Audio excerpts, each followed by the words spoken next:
በአባ ተክለ ሃይማኖት ዘመን የታተመው ታምናለህ አይደል? አምናለሁ። ግን ይሄ መጽሐፍ ስምንቱ የሥርዓት መጻሕፍት የሉበትም አይደል? ይሄኛው እሺ፣ ስምንቱ የሥርዓት መጻሕፍት ያሉበት ሶሪ እንደምናት እሺ፣ አላድክምህ እንዲያዳምጠኝ። ቆይ ችግር የለውም። ስምንቱ የሥርዓት መጻሕፍት መጽሐፍ ቅዱስ ላይ አታገኛቸውም፣ ለብቻቸው ናቸው። ስለዚህ መጽሐፍ ቅዱስ ላይ አልተካተቱም ማለት ነው። 10 መጽሐፍት ውስጥ ድካም አትድከም። እነዚህ ስምንቱ የሥርዓት መጻሕፍት የሐዲስ ኪዳን የሥርዓት መጻሕፍት ተብለው ለብቻ እንደውም በአማርኛ ለመተርጎማቸው ጠራጠራለሁ። እሺ፣ ስለዚህ ስምንቱ የሥርዓት መጽሐፍት መጽሐፍ ቅዱስ ውስጥ አልተካተቱም። በጽሁፍ በጥራዝ አልተጠረዙም፣ አልተካተቱም። ግን በቁጥርስ ሆን አናውቅም። በቁጥርስ ተካተዋል? በቁጥር ተካተዋል። በቁጥር ተካተዋል። ሲፈለጉ ግን መጽሐፍ ቅዱስ ላይ አይገኙም። አዎ፣ አይ ይሄ ጥራዝ ትላንት አዳምጠኝ እባክህ። አሁን መነቃቀፍ ነው የሚሆነው። በቀጠለበት ምንስ ቢሆን መልካም ነው ወንድሜ። በቁጥር ተካተዋል። መጽሐፍ ቅዱስ የተጠረዘበት የቅርብ ዓመት እንደሆነ ታውቃለህ። ቆይ አይ ነው እኔ ስለ መጽሐፍ ጥረዛ አይደለም እናንተ ጋር በቁጥር ተካተዋል። ሲፈለጉ ግን አይገኙም። አሉ ሲፈለጉ አሉ ብለኸኛል። አሉ እሺ፣ እንፈልጋቸው እሱ ጥራዝ ላይ የሉም እንጂ በራሳቸው ጥራዝ የሉም ማለት ነው። የሉም ሲፈለጉ አሉ ሳይሆን የሉም። ችናት ኦርቶዶክስ ወንድሞች እናቶቼ፣ አሁን እንደዚህ አይነት ነቀፌታ ይዘህ የምትመጣ ከሆነ በደንብ ነው የምንነቅፋችሁ። ጌታም እየነቀፈ አላቸው ይላል። እሺ፣ በዕብራውያን 8 ላይ ብሉይ ኪዳንም ላይ ማለት ነው። ነቀፌታማ በደንብ ነው። መነቀፍ ባለብህ ጉዳይ ላይ ትነቀፋለህ። መነቀፍ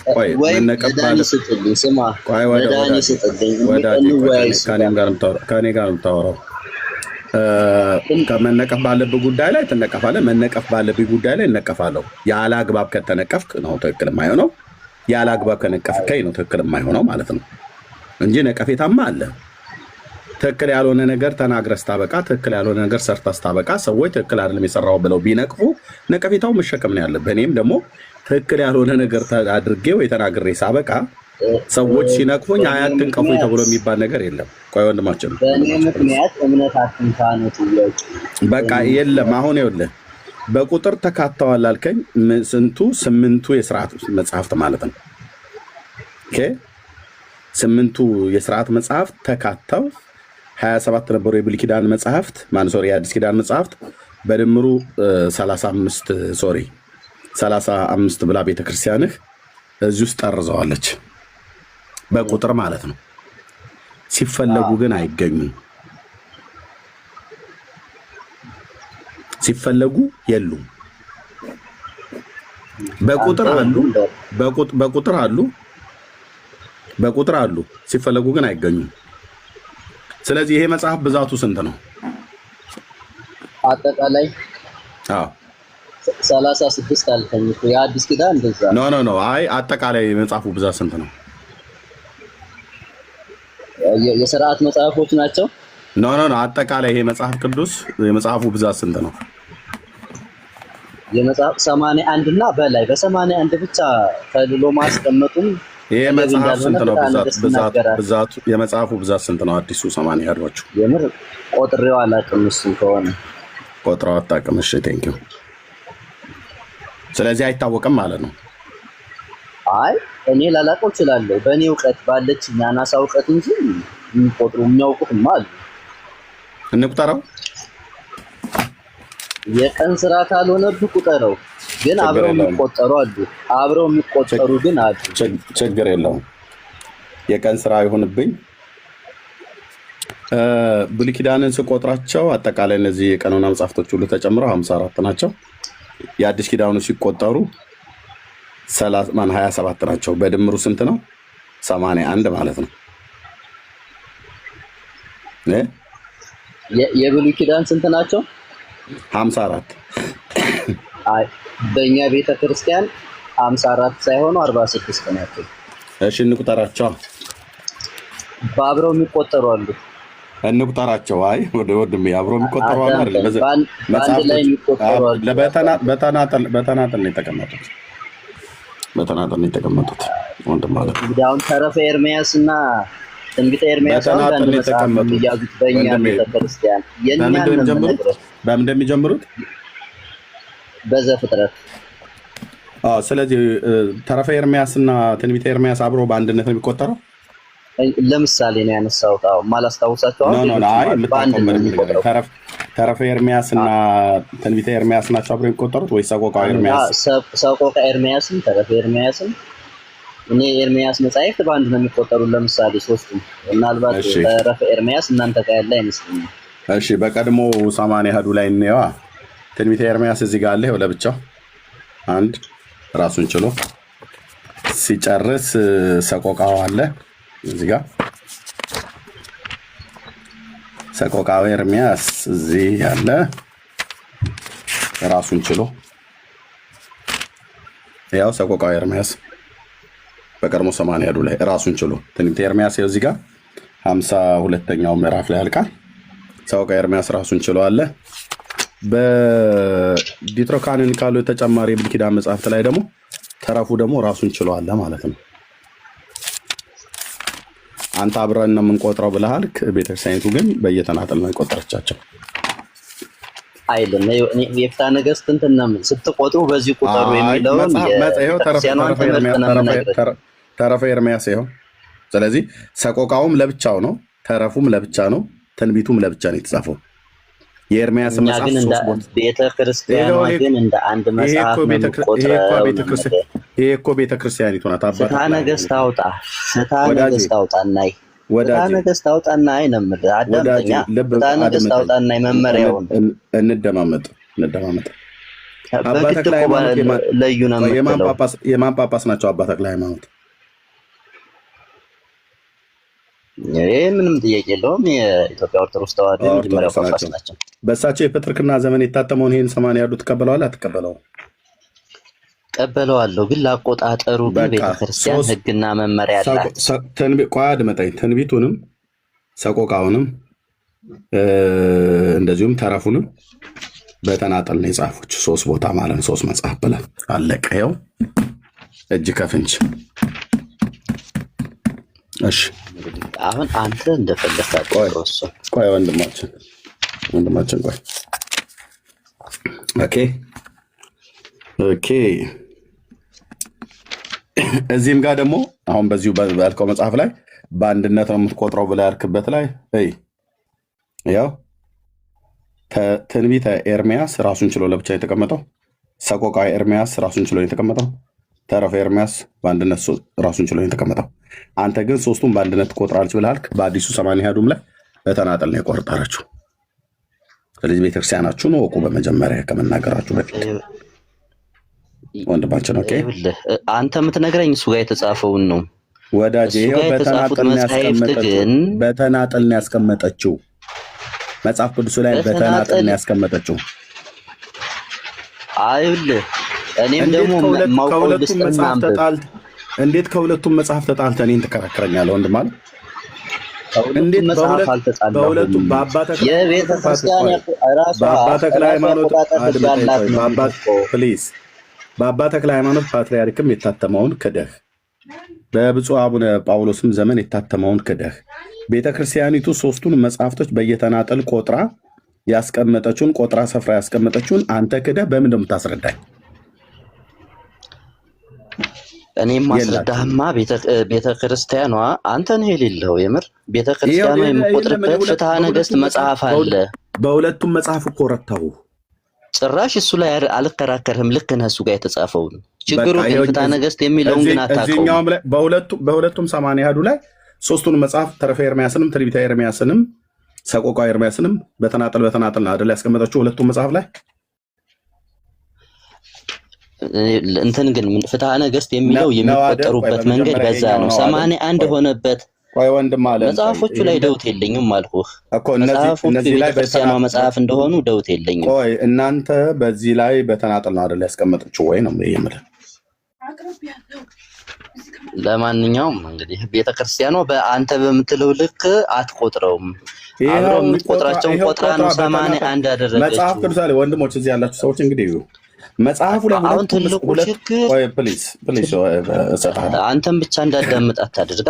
ፕሊዝ እኔን ብቻ አዳምጠኝ አላልኩም። ኮንቨርሴሽን እያደረገን ያለ ነው። አንተም እኔን እያዳመጥከኝ እኔም አንተን እያዳመጥኩ እየተመላለስን ያለ ነው። ሁለታችንም አይከፍተን ማለት ነው። ኦኬ። በሁለቱም መጽሐፍ ቅዱሳችሁ ላይ ተረፈ ኤርሚያስና ሰቆቃወ ኤርሚያስን ትንቢተ ኤርሚያስን ቤተክርስቲያኒቱ በተናጠል ጽፈዋለች አልጻፈችውም ነው ብዬ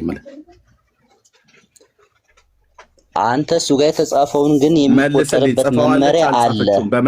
በመጀመሪያ ጽፈዋለች አለቀ በቃ ተጽፏል። ስለዚህ እኔ ለቀቅ ነው ማድረግ ያለብህ። መጣላት ካለብህ ወይ መጨቃጨቅ ካለብህ ከቤተክርስቲያን ጋር ነው የምትጣላው ማለት ነው።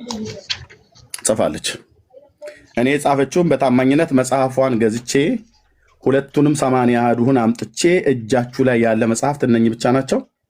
ሁለቱን መጽሐፍቶች በእጅ ይዤ በቤተክርስቲያን መጽሐፍ እዚህኛውም ላይ በተናጠል ኤርሚያስንም ትንቢተ ኤርሚያስንም ሰቆቃወ ኤርሚያስንም ተረፈ ኤርሚያስንም በተናጠል ከጻፈች በተናጠል ለሚቆጠሩት እዚህኛውም ላይ ተረፈ ኤርሚያስን ትንቢተ ኤርሚያስን ሰቆቃወ ኤርሚያስን በተናጠል ከጻፈች በተናጠል ለሚቆጠሩት። አንተ ግን እዚህ ጋር የተጻፈውን ትተህ ተሳስተሃል፣ ቤተክርስቲያኒቱ የማትለው ነው የምትለው ትለኛለህ። ይኸው ቤተክርስቲያኒቱ ያለችውን እኮ አንተ ነው ራሱ አስመሰከርኩ ማለት ነው። አለቀ። አሁንም ደግሜ የምነግርህ ነገር ቢኖር ይሄንን ነው።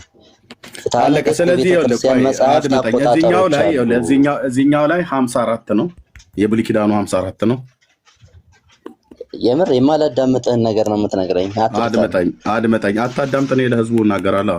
እዚህ የብሉይ ኪዳኑ 54 ስላለ እንግዲህ ወይ አድመጠኝ። የብሉይ ኪዳኑ 54 ነው። የአዲስ ኪዳኑ ደግሞ እዚህ ላይ 27 ነው። 35 አይደለም 27 ነው እዚህ ላይ ያለው። በድምሩ ስንደምረው 8 ማለት ነው 81 ሆነ ማለት ነው። 8ቱን ግን እዚህኛው ላይ እናንተ የሥርዓት ቤተክርስቲያን ማሪ ሥርዓት መጽሐፍት የተባሉትን 8ቱን እንጨምራለን ብላችሁ 35 ብላችሁ በቁጥር አስቀምጣችሁታል። ስለዚህ አሁን ይደመርልሃል ማለት ነው። 54 ሲደመር 35 ቆይ አድመጠኝ ፕሊዝ 89 መጽሐፍ ፕሊዝ 89 መጽሐፍ ማለት ነው። 89 መጽሐፍ ነው ያላችሁ እንጂ 80 አሐዱ የላችሁም። አለቀ። 80 አሐዱ የሚለው ብቸኛ መንገድም አይደለም። ገብተዋል። 81 እና ከዛ በላይ ነው። አትሊስት በ81 ብቻ መወሰኑ አይቻልም ነው የቤተክርስቲያኗ። ታዲያ ቤተክርስቲያኒቱ ለምንድነው 80 የኛ መጽሐፍ 80 አሐዱ ነው እያላችሁ የምትሉት ነው? ግን ከዛም በላይ መሆኑ ምንም ጥያቄ የለውም። ገብቷል። መጽሐፍ ቅዱስ የእግዚአብሔር ቃል ለመሆኑ አሁን ማረጋገጫ የለንም፣ ትውፊት ነው። በዚህ ትውፊት ውስጥ ደግሞ መጽሐፍ ቅዱስን በዚህ በ66 እና በ81 ብቻ መወሰኑ ራሱ ተገቢነት የለውም። 81 ግን መነሻው ነው 80። የመጽሐፋችሁ ብዛት ቁጥሩ ስንት ነው? የአስራው መጽሐፍ መጽሐፍ 81 እንዴ? ይኸው 89 እኮ ነው አሁን የቆጠርኩት። ያንተ አቆጣጠር ችግር ነው። ስምንቱን የሥርዓት ቤተክርስቲያን ደመሩትም እኮ አንተ ደመርከው ያቷል ወዳጄ። ስምንቱን የሥርዓት ቤተክርስቲያን ከአስራው መጽሐፍ ጋር ነው የሚቆጥሩት ብዬ ስልህ ምንድን ነው ያልከኝ ቅድም? አዎ ነው ያሁን መልስ የምልህ አዎ ነው የሚቆጠሩት። በቃ አዎ ካልከኝ፣ ስለዚህ ስምንቱን ጨምሬ ስቆጥረው በ81 ላይ 89 መጽሐፍ ነው ያላችሁ ማለት ነው። አንድ ሺህ ማርጋችሁ አቆጣጠሩ ግን ደስ አይደለም። ቤተክርስቲያኗ የምትቆጥረው እሺ፣ እንዴት ነው የምትቆጥረው? አሁንም የቅድም ያልኩህ ነው። ወጥቼ መረጃ ሰባስቤ ተመልሼ መግባት ካልሆነ በስተቀር ቅድም ያልኩህ ነው። ማን ከማን ጋር እንደሚቆጠር እዚህ ላይ መረጃ የለም። ስልኬ ላይ ነው ያለው። ገብቼ መውጣት እችላለሁ።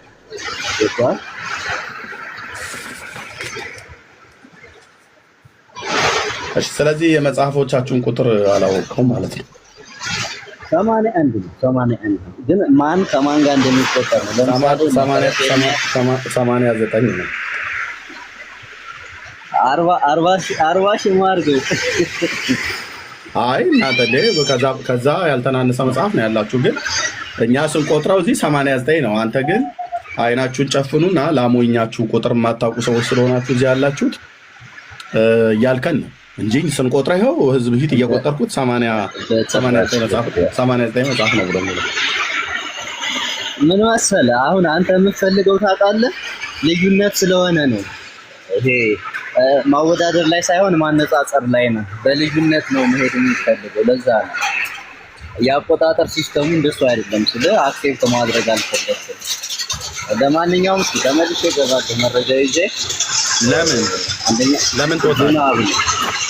ዝናብ ነው ይሰማኛል። ችግር የለም ይሰማል። ለምን ተወጣ? የምር ዝናብ ነው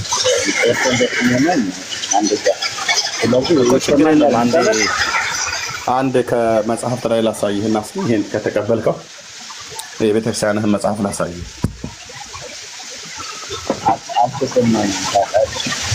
የቤተክርስቲያንን መጽሐፍ ላሳይህ ነው የምልህ። የቅዱሳት መጽሐፍት ብዛታቸው 81 ነው አይደል ያልከኝ? እሺ እስቲ ይሄን መጽሐፍ ላሳይህና ትቀበለዋለህ ወይስ አትቀበለውም?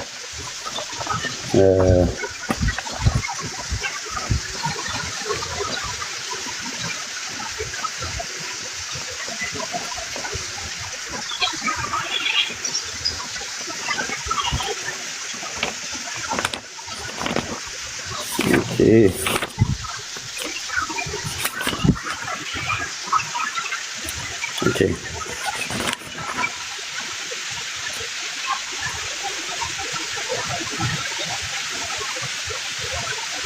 እሺ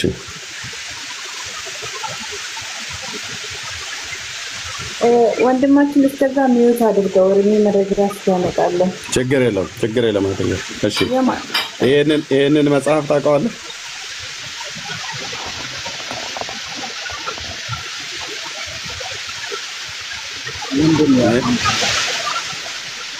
ምን የሚመጣ ይሄው ርዕሱ አይታይም? ማን ያሳተመው?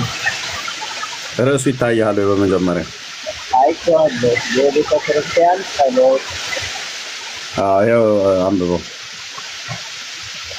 ምዕራቡና ስርዓቱ ከቅዱሳን መጽሐፍ ተውጣቶ ሶስተኛ ጊዜ ታተመ።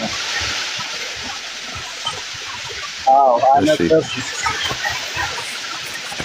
እሺ ጠብቀን። የታተመ ይላል።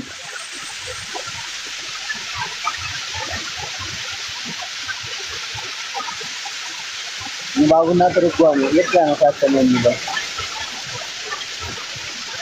ይኸው አይለየኝም። ችግር የለውም አንብበው አምናለሁ። ይኸው ማተሚያ ቤቱ ትንሣኤ ማተሚያ ቤት አዲስ አበባ የቤተክርስቲያኒቱ ማተሚያ ቤት ነው አይደል? እሺ በዚህ ክፍል ላይ የቅዱሳት መጽሐፍት ብዛታቸው ስንት ነው ይላል? የምር አንብቤው አላውቅም። ስንት ነው ይላል? አንብቤው አላውቅም። አንተ ተረፈ ኤርምያስ እና ሰቆቃወ ኤርምያስ ትንቢተ ኤርምያስ በአንድነት ነው የሚቆጠሩት ብለህ ነበር አይደል? ብዬ ነበር። ምናልባት የታስኩት ሆነ ታረማለህ። ይኸው እዚህ ጋር ምን ይላል? ይኸውልህ ትንቢተ ኤርምያስ፣ ሰቆቃወ ኤርምያስ፣ ተረፈ ኤርምያስ ደግሞ እዚህ ጋር ይኸውልህ ብቻ ማለት ነው። አየው ዲትራካንን ካል የተባሉት ይኸው የኛ የኢትዮጵያ ኦርቶዶክስ ተዋሕዶ ቤተክርስቲያን ከነዚህ ከ40 መጽሐፍተ ብሉያት ጋራ እነዚህን የብሉይ ኪዳን መጽሐፍትን በዓለም ያሉ ክርስቲያኖች ሁሉ ለምስክርነት ተቀብለዋቸዋል ብላ ካለች በኋላ ከነ ሄኖክ ከነ ኩፋሌ ጥበብና ሲራክ የወዲትና ባሮክ ምናምን ነገር ጋር ተረፈ ኤርምያስ እዚህ ጋር ይታያል አይደል? ተረፈ ኤርምያስ ራሱን ችሎ አንድ መጽሐፍ ሆኖ ተቀብለዋለች። እዚህ ደግሞ ትንቢቱና ሰቆቃው አለ ተቀብለዋለች ማለት ነው። ስለዚህ አሁን አየህ ሶስት ምስክርነት አቀረብኩብህ ማለት ነው። ቆይ ወንድማችን ብራዘር አንተ አንድም መረጃ አላቀረብክም። እኔ ሶስት የመረጃ ናዳ ነው ያቀረብኩብህ ማለት ነው። ምን ብዬ ያው ያው እዚህ ጸሎት የቤተክርስቲያኒቱ ጸሎት የሚለው መጽሐፍት ላይ እንደዚህ አቀረብኩብህ ማለት ነው። 280 አቀረብኩብህ። ሶስተኛ መጽሐፌን አቀረብኩብህ። እሺ አራተኛ አላቀርብልህ። እስኪ አራተኛ ምስክርነት አንተ አሁንም አንድም አልሰጠኸኝም። አንድ መረጃ አቤት የሚመች ኮንሲል ላይ ነው እና ታውቃለህ። አንድ መረጃ አላቀረብክልኝም ነው ብዬ ወዳጄ፣ አንድም መረጃ አላቀረብክልኝም። በቃል የሚነገረውንም የለም እኮ አንድም መረጃ አላቀረብክልኝም ማለት ለምሳሌ ቤተክርስቲያኒቱ ዓለም ይወቅልኝ ብላ ባለችው መጽሐፍት ውስጥ ቅዱሳት መጽሐፍት ብሎ በሚለው ክፍሏ የብሉይ ኪዳን መጽሐፍትን አብራ ጨምራ የቆጠረቻቸው መጽሐፍት አንተ ትንቢተ ኤርምያስና ሰቆቃወ ኤርምያስን ተረፈ ኤርምያስን አብራ ቆጥራለች ብለህ አልክ። አሁንም በቤተክርስቲያን መጽሐፍት ላጋልጥ። ዘፍጥረት፣ ዘጸአት፣ ዘሌዋውያን፣ ዘኍልቍ፣ ዘዳግም፣ ኢያሱ፣ መጽሐፈ መሳፍንት፣ ሩት፣ አንደኛና ሁለተኛ ሳሙኤልን አብራ ቆጥራለች። አንደኛ ነገሥት፣ ሁለተኛ ነገሥትን አብራ ቆጥራለች። ሁለተኛ ዜናን እና አንደኛ ዜና በየተናጠል ነው የቆጠረቻቸው። ኩፋሌን በአንድነት፣ ሄኖክን በአንድነት፣ መጽሐፈ ነህምያና እዝራን በአንድነት ቆጥራለች። ኦኬ እዝራ ሱቱኤልን ለብቻ ቆጥራለች። ካልዕና ቀዳማዊን ማለት ነው። እዝራ ሱቱኤል ካልዕና የመጀመሪያውን በአንድነት ቆጥራለች። ኦኬ ልብ በል። የመቃቢያን መጽሐፍት ሁለተኛውና ሶስተኛውን አብራ ቆጥራለች። ቀዳማዊን ግን ለብቻ ቆጥራለች። ጦቢትና ዮዲት፣ አስቴር ለብቻ ነው። ኢዮብ፣ ዳዊት፣ ምሳሌ፣ ተግሳጽ፣ ጥበብ፣ መክብብ፣ መኃልየ ሰሎሞን፣ ሲራክ፣ ኢሳያስ፣ ኤርምያስ ልብ በል እዚህ ጋር ኤርምያስ እና አሁን የምንፈልገው እንዴት ወንጀል እንደተሰራ ቤተክርስቲያን እንዴት እንደምትሰራ እንድታዩ ማለት ነው እግረ መንገድ። ኦኬ ኤርምያስ ካለች በኋላ ሕዝቅኤል፣ ዳንኤል፣ ሆሴ፣ አሞጽ፣ ሚክያስ፣ ኢዩኤል፣ አብድዩ፣ ዮናስ፣ ናሆም፣ ዕንባቆም፣ ሶፎንያስ፣ አጌ፣ ዘካርያስ፣ ሚልኪያስ፣ ዮሴፍ ወልደ ኮሬዮን አለች። ሁለት መጽሐፍቶች ጠፉብን አሁን ለጊዜው። እነማን? ሰቆቃወ ኤርምያስና አንድ አድምጠኝ። ሰቆቃወ ኤርምያስና ተረፈ ኤርምያስ የት ነው ያሉት? የት አለ? አብራ ለምን አልጨመረችም? እዚህ ጋር ሁለተኛ መቃቢያና ሶስተኛ መቃቢያን ብላ ሁለተኛውና ሶስተኛ መቃቢያንን አብራ እንደጠቀሰች፣ ነህምያና እዝራን አብራ እንደጠቀሰች፣ እዝራ ሱቱኤል ቀዳማዊና ካልዕን አብራ እንደቆጠረች፣ አንደኛና ሁለተኛ ሳሙኤልን አብራ እንደቆጠረች ለምን ትንቢተ ኤርምያስን ስቆጥር ሰቆቃወ ኤርምያስና ተረፈ ኤርምያስ አብሮ ለምን ተቆጥሯል ብላ አላለችም? ኦርቶዶክስ ውርደቷ እንዲህ ነው። እንዲህ ነው። በአራተኛ መጽሐፍ በአራተኛ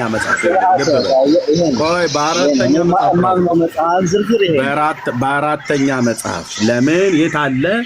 ሌሎቹን አብራ ደርባ እንደቆጠረችው አንደኛ ሳሙኤል፣ ሁለተኛ ሳሙኤል ብላ እንዳለች፣ አንደኛ ሳሙኤልና ሁለተኛ ሳሙኤልን በአንድነት እንደቆጠረችው፣ አንደኛ ነገሥትና ሁለተኛ ነገሥትን በአንድነት እንደቆጠረችው። ኦኬ ሁለተኛ ዜና ለብቻ፣ አንደኛ ዜና ለብቻ ነው የቆጠረችው። ዜና ለየብቻ ነው የቆጠረችው። መጽሐፈ እዝራና ነህምያን በአንድነት ነው የቆጠረችው። እዝራ ሱቱኤል ካልዕና ቀዳማዊን አብራ ነው የቆጠረችው። ለምን ኤርምያስ ጋር ስትደርስ ሰቆቃወ ኤርምያስና ተረፈ ኤርምያስ አንድነት ተቆጥረዋል ብላ ለምን ስማቸው ሜንሽን አላረገችም? እነዚህን ዲሳፒር ነው ያደረገችው ቤተክርስቲያን አጥፈታ። ማንም የሚጠይቃት የለም። አድምጠኝ ብራዘር፣ እስካሁን ድረስ አንተ በቃልህ ነው የምታወራው። እኔ ግን የመረጃ ናዳ ነው እያወረድኩብህ ያለሁት። ልብ በል። ያውም የቤተ ክርስቲያንህን አንቱ የተባሉትን መጽሐፍት፣ ይሄም የቤተክርስቲያን ቀኖና መጽሐፍትን ዓለም ይወቅልኝ ብላ ባለችበት ነው። ይሄም የጸሎት መጽሐፍት የቤተክርስቲያን መጽሐፍት ነው። ኦኬ ለምን ተዋለው? በትንሣኤ ማተሚያ ቤት የታተመ ነው። እድሜው 86 ነው 89 ዓመቱ ነው። ይሄ መጽሐፍ የጸሎት መጽሐፍ የታተመው በለንደን ሀገር ንጉሱ በነበሩበት ጊዜ የታተመ መጽሐፍ ነው። ለምን ተው ትላለህ? ኦኬ እናንተ ነገሩ የጥንቱን አትወዱም። ራሳችሁ እንደፈለጋችሁ እየሰረዛችሁ እየደለዛችሁ ማለት ነው።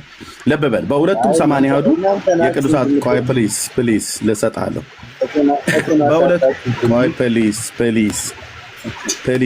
እዚህ ቤት ለወደፊት ስትመጣ ያለ መረጃ እንደማናወራ በደንብ እንድታቅ ነው የምነግርህ። 80 አሐዱ ላይ ተረፈ ኤርምያስና ሰቆቃ ኤርምያስን በሁለቱም 80 አሐዱ ላይ ተረፈ ኤርምያስ፣ ሰቆቃ ኤርምያስ፣ ትንቢተ ኤርምያስን በየተናጠል ጽፈዋለች። ሁለቱም ላይ አዎ ብለሃል፣ አሳምንሃለሁ በቤተክርስቲያን መጽሐፍ። እዚህኛውም ላይም ደግሞ ጭራሽ የለም ተረፈ ኤርምያስና ተረፈ ኤርምያስና ሰቆቃ ኤርምያስን በየተናጠል ጽፈዋለች እዚህኛው ላይ ልክ እንደዚሁ እንደ 80 አሐዱ ማለት ነው። እዚህኛው ላይ ግን ተረፈ ኤርምያስና ሰቆቃ ኤርምያስን ዲሳፒር አድርጋ ትንቢተ ኤርምያስን ብቻ ነው የጻፈችው። አጥፍታለች፣ ነቅላ አውጥታለች። አብሬ ቆጥሬ ያለው ከትንቢተ ኤርምያስ ጋር አንተ እንጂ የምትለው ቤተክርስቲያኒቱ አላለችም። እዝራና ነህምያን አብራ ጨፍልቃ እንደቆጠረችው ኤርምያስን እና ትንቢቱን ሰቆቃውን አብሬ ቆጥሬ ያለው ብላ አላለችም። አራት መረጃ ቀረብኩላ። ቆይ ወንድማችን ነገስት ግን ይላል። አድምጠኝ ብራዘር አድምጠኝ ፕሊዝ። አንተን በማዳመጥ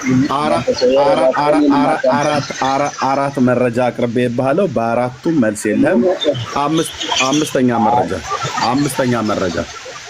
አምስተኛ መረጃ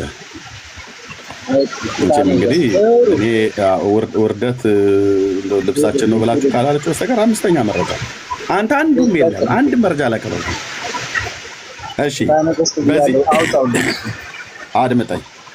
በዚህ ክፍል ላይ ፍትሐ ነገሥት ላይ ተረፈ ኤርምያስን፣ ትንቢተ ኤርምያስን፣ ሰቆቃ ኤርምያስን አብራን የቆጠረችው ነው ወይ የቆጠረችው? እኔ የምር እንደዛ ነው የሚሰማኝ።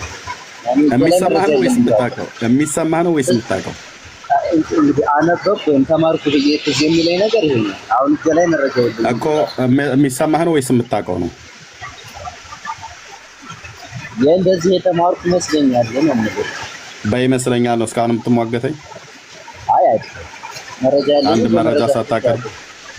አንድ መረጃ ሳታቀርብ በቃ አሁን ያንተ መረጃ እውነት ነው ብለን ምን እንዴት መዋጊያ መሳሪያ ሳትይዝ እንዴት ጦር ሜዳ ትወጣለህ?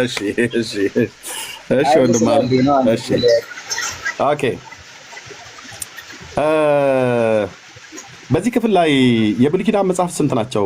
አብዛኛው ብዛታቸው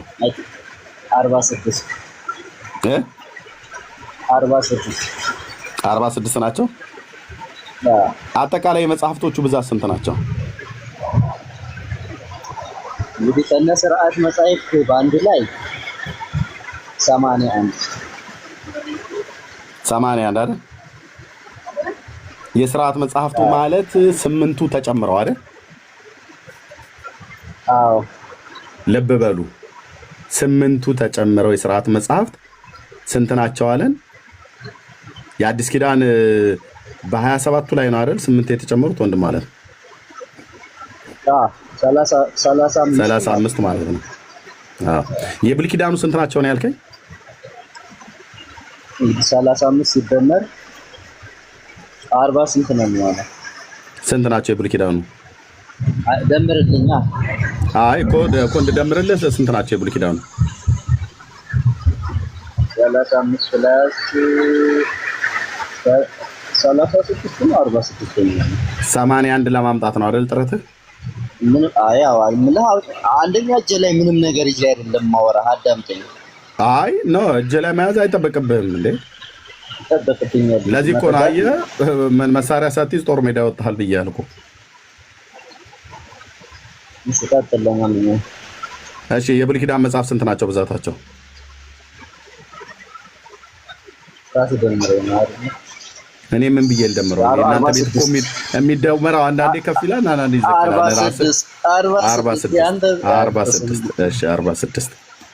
46 1 81 መጣ አይደል? እፎይ ተገላገል። ወደ ቆጠራ እንግባ። እሺ ችግር የለውም። እሺ አንቀጽ 2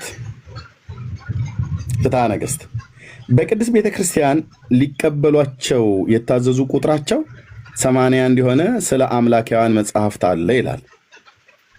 81 ይሄ ስንት ነው? 55 ምእመናን በቤተ ክርስቲያን የተቀበሏቸው መጽሐፍት 5ቱ ብሔረ ኦሪት አይደል? እሺ በድምሩ እነዚህ እንደሚመጡ ታያለህ ማለት ነው። 55 ምንድነው እሱ? እኔ ምን አውቃለሁ? ፍትሐ ነገሥት ነው ይኸው። አየህ አዳምጠኝ። ፍትሐ ነገሥት ይኸው። ፍትሐ ነገሥት አንድ ደቂቃ ቤተክርስቲያን እንደምታዳምጠው አንድ ደቂቃ አዳምጠኝ። እኔ ብቻህን የምትል ከሆነ ትችላለህ። አንድ ደቂቃ ስጠኝ። ጥሩ ረስጣ ያለው የአንቀጽ ቁጥር ነው እሱ ጋር 55 ረስጣ 55 የሚባለው ላይ 81 ነው። አየህ አንተ የምትለው 81ማ ቁጥሩ ነው ከኋላ ወይ ተው። ረስጣ 81 ነው። ረስጥብ የሚለው ነው 55 እነዚህ አሁን ምንድናቸው? የአንቀጽ ቁጥር ናቸው። ወይት ብራዘር የአንቀጽ ቁጥር ያዝ። ወንድም አለም ልንቆጥረው እኮ ነው። መጽሐፍቱ ልንቆጥረው ነው፣ ልንደምረው ነው። ጥሩ ሄድ። እሺ ኦኬ እንደምረዋለን። ወንድም አለም እንደ የመጽሐፍ ቁጥር አድርገህ ይዘህ እንዳትሄድ ብዬ ነው ወዳጄ። እንደምራለን ስልህ ደምርና ሂሳብ ያስተማርከኝ ነው ዛሬ። አዎ በደንብ 5ቱ ብሔረ ኦሪት ማለት የሙሴ መጽሐፍት ማለት ነው አይደል? አዎ 5 እንቁጠር። የነዌ ልጅ ኢያሱ መጽሐፍ 6 እሺ 6 ኦኬ። መሳፍንት 7 ሩት በአንድ ላይ የሚቆጠሩትን ግን ሩት አንድ ሩት ይላል። ያው አንድ ሩት ስንት ደረስ? 6 7 ኧረ ልድገመው። 5ቱ ብሔረ ኦሪት እሺ 5 አይደል? የነዌ ልጅ ኢያሱ መጽሐፍ 6 ሩት 7 መሳፍንት 7 ሄድ ሩት 8 የዮዲት መጽሐፍ 9 አንደኛ ነገሥት 10 መጀመሪያውና ሁለተኛው ነው ብላ ያለችው አብራ። ኦኬ 10 እሺ ሶስተኛውና አራተኛው አለ ማለት ነው። ነገሥት 11 ነገሥት ሶስተኛና አራተኛ አለው ማለት ነው። በአንድ ላይ ሶስተኛና አራተኛ ነገሥት እንዳለ ታውቃለህ? ነገሥት የሚለው ይሄን መጽሐፈ ኢያሱን ይመስለኛል። ይመስለኛል መጽሐፈ ኢያሱ ወልደ ነዌማ ይኸው ለብቻው ቁል ብሏል። እንደዛ ነው የሚለው። ሄድና ባፍ ብለህ ይኸው አዳምጥ። 81 ላይ ባፍ በልና ይላል። ቆይ አንተ ሶስተኛና አራተኛ ቆይ የመጽሐፈ ነገሥት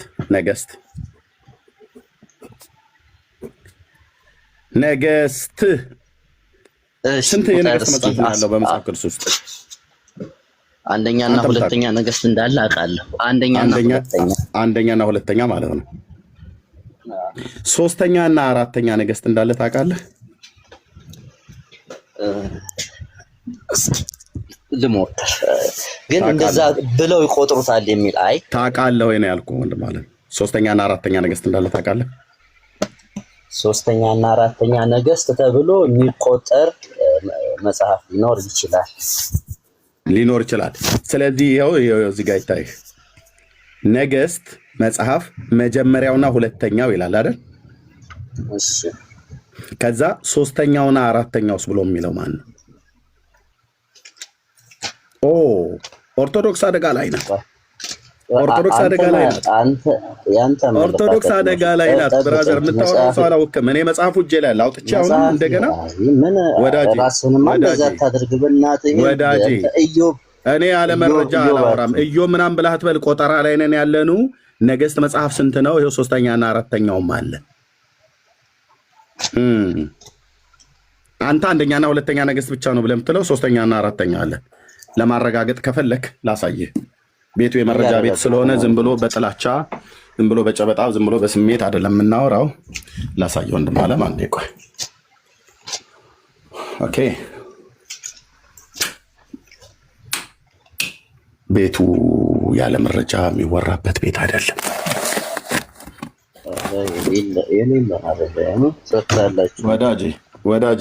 ወዳጄ እኔ ግብግብ ዝም ብሎ በልህ አይደለም የያዝ ነው። በመረጃ ካልክ እውነቱን ልንገርህ ራስህን ትጠላለህ እዚህ ቤት ማለት ነው። ያው ኧረ በጭራሽ መጽሐፈ ነገሥት ይታያል። 40ቱ ማለት ነው። ይታየኛል። 40ቱ ማለት ነው። መጽሐፈ ነገሥት አራቱ እኮ 4ቱ ማለት ነው። በአንድምታ ትርጓሜ ይኸው በኢትዮጵያ ኦርቶዶክስ ተዋሕዶ ቤተክርስቲያን ይኸው መጽሐፈ ቀዳማዊ፣ መጽሐፈ ነገሥት ቀዳማዊ፣ መጽሐፈ ነገሥት ካልዕ፣ መጽሐፈ ነገሥት ሳልስ፣ መጽሐፈ ነገሥት ራብዕ 4ቱ ማለት ነው። ይህን ማን የሚናገረው? ፍትሐ ነገሥት የአንድምታው ትርጓሜ ማለት ነው። በዚህ ስትመዘኑ ኦርቶዶክስ 0 ናት። አንተ አልት ይህን ሁሉ መጽሐፍ ቆልዬ ነው። ነገሥት መጽሐፍ ቆልዬብህ፣ ቤተክርስቲያኒቱ መጽሐፍ ቆልዬብህ፣ የጸሎት መጽሐፍ ቆልዬብህ፣ 82 ቆልዬብህ፣ ፍትሐ ነገሥት ከነትርጓሜው ቆልዬብህ። ሌላ ቆይ አድምጠኝ፣ ሌላ አልጨምርልህ። በሌላም መጽሐፍ ቀጥል እንጨርስ። ለምን ተውኩ? እስራኤል ኢራንን የመታችበት አይነት አመታት ነው የሚመስለው። በቃ ይበቃል ወንድም አለም። ኧረ በክርስቶስ ይበቃል ወንድም አለም፣ ይበቃል ስል በቃ ይበቃል። ቴንኪው መጽሐፍ ሚሊየን ነው ቢባልም ፕሪንሲፕሉን አምናለሁ። አንተ ከአንደኛ ነገሥት ቆይ ብራዘር፣ ለምንድን ነው ያለ እውቀት የምታወራው? አንተን ያለ እውቀት ያወራ የምር አንተ የተረዳበት መንፈስ ታውቃለህ። ቆይ ሚዩት አድርገው። ቴንኪው ህዝቡ እያየ ስለሆነ ማለት ነው። ልክ ወንድሞቼ እናቶቼ እነዚህን ሁሉ መጽሐፍቶች ቆልየበት እሱ ምንም አንድ መረጃ ባላቀረበበት እነዚህን ሁሉ መጽሐፍቶች ይታያችሁ። ፍትሐ ነገሥት ንባብና ትርጓሜው፣ የቤተክርስቲያኒቱ የጸሎት መጽሐፍት፣ ቅዱሳት መጽሐፍትን ብዛታቸው ይናገራል። ነገሥት መጽሐፍ አንደኛው፣ ሁለተኛው፣ ሶስተኛው፣ አራተኛው 80 አሐዱ በ1980 ዓመተ ምህረት 80 አሐዱ በ2000 ዓመተ ምህረት የቤተክርስቲያኒቱ ዓለም ይወቅልኝ ብላ ያለችው የቤተክርስቲያን መጽሐፍት ማለት ነው። 1 2 3 4 5 6 መጽሐፍ አቅርቤ አንድ መረጃ ባላቀረበበት ያለ እውቀት ነው የምትናገረው አለ። ዚስ ኦርቶዶክስ። እንዲህ አይነት ኢትዮጵያውያን ናቸው ያሉት ምድራችን ላይ። እኔም ኢትዮጵያዊ ስለሆንኩ አንዳንዴ ኢትዮጵያዊነቴን ባልጠላውም ግን ምን አይነት ሰዎች ነን እላለሁ በራሴ ሁሉ አዝኜ ማለት ነው። አንድ እውቀት ሳይኖረኝ ገብቼ አሁን እንደዚህ ሰው እንደሚያወራው አይነት ነገር ምንም መረጃ ባላቀረበበት ማለት ነው። ሁለተኛ እዚህ ቤት መታችሁ እንዳይለመዳችሁ፣ ጴንጤ ቤት መታችሁ ሁለተኛ በ6 መጽሐፍ ቀጥቅጬ የምትናገረው አተህ በራስ መጽሐፍት ማለት ነው። አንዱንም ጴንጤ ያልጻፈ። ቴንኪው በዓለም ዙሪያ ያላችሁ ቅዱሳን ወገኖች በእውነት እነዚህ መጽሐፍቶች ስለገዛችሁልኝ ቴንኪው በእውነት እህትየው ጸግዬ ቴንኪው፣ እህትየው መሲ ቴንኪው፣ ወንድሞች እህቶች ይልሃል አይደ አይቀጡ ቅጣት ቀጥተን እንዳለ መንግስቱ ኃይለማርያም ለሚመጣው ትውልድ ማስተማሪያ ብሎ እንዳለ ሁለተኛ ኦርቶዶክስ 80 አሐዱ አላት፣ 80 ነው ያላት፣ 40ውን አውጥታለች፣ 60ውን ደግሳለች። የምታጭበረብሩበት ታጭበረብራላችሁ። አንድም መጽሐፍ እጃችሁ ላይ 81 የሚባል የለም።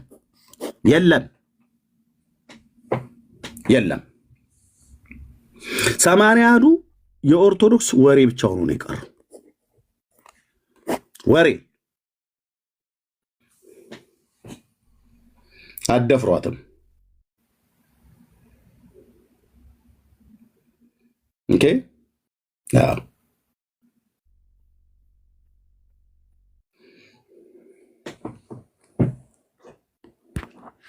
ደግሞ ይመጡና እኛ 80 አሐዱ አለን። ቤቴን የሞላው ቢሮዬን ሁሉ የሞላው እሱ ነው። ከመሳት በእውነት ወንድሞች እናቶች መሄጃ እስካጣ ድረስ ማለት እግሬ ጋ ጎንበስ ስትል ቤትኛም በየጣሪያ በየግድግዳው ምናምን ጥጋ ጥጉ ላይም ታገኝ በሙሉ መከትከት ብቻ ነው፣ ማንበብ ብቻ ነው።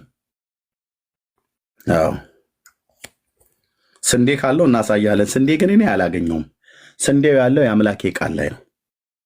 እነዚህ በሙሉ ሲናር፣ እንክርዳድ፣ አራሙቻ፣ ሙጃ ምናምን ነገር የሚባሉ የአረም ዝርያዎች አሉ። እንደዛ ናቸው። ኦኬ አለቅ ተንቀዥቅዥ ገብተህ እንደ እሳት ራት በመረጃ ትበላለህ። ላፍ ነው የምናደርግ ወዳጄ። እዱ ዝም ብለን እሺ ይሁና እንግዲህ ምን ላደርገው እንችላለን ጌታ ይመስገን ብለን ስንልህ ነገር የማይገባን ገሪባ መስለህን ታይተንህ ከሆነ በጣም ተጣላችኋል። የምታወሯትን ቤተክርስቲያን ኦርቶዶክስን ከእናንተ ይልቅ ጥርሴን የነቀልኩባት ቤተክርስቲያን ነች። ኦኬ። አዎ አዎ።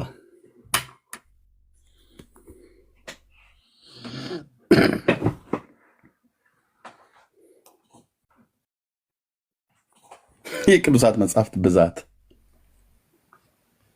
3 4 5 6 እሱ አንድም አላቀረበም። አንድ ይባሱኑ ብሎ እግዚአብሔር ይስጥልን፣ እግዚአብሔር ያክብርልን፣ ቃለ ሕይወት ያሰማልን፣ መንግስተ ሰማያትን ያዋርስልን ብሎ ሊለይ ሲገባ ምንም ያለ እውቀት ነው የተናገርከው። በስሜት ላይ ሆነ ያለ መረጃ ነው። ምንም የምታወራው ነገር ሁሉ ጭብጥ የለውም ብሎ ቁጭ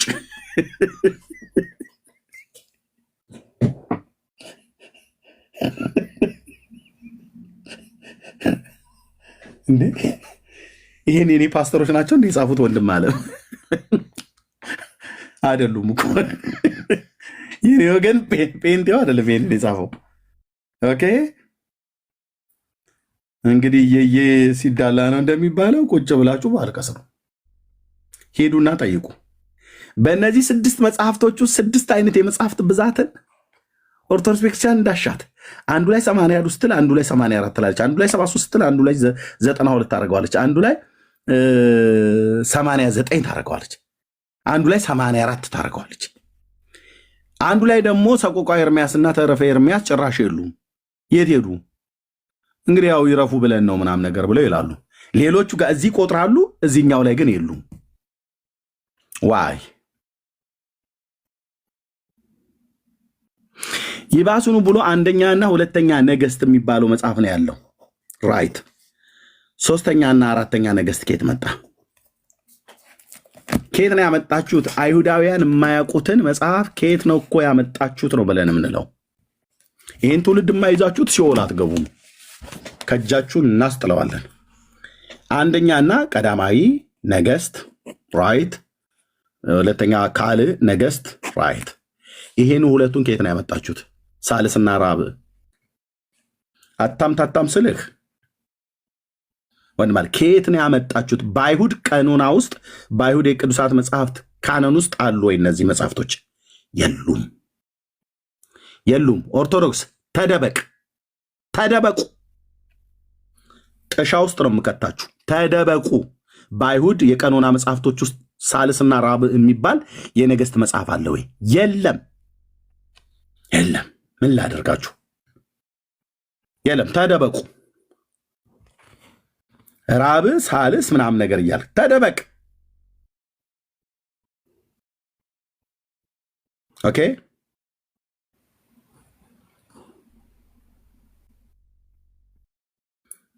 አልበዛም እንዴ ይላሉ።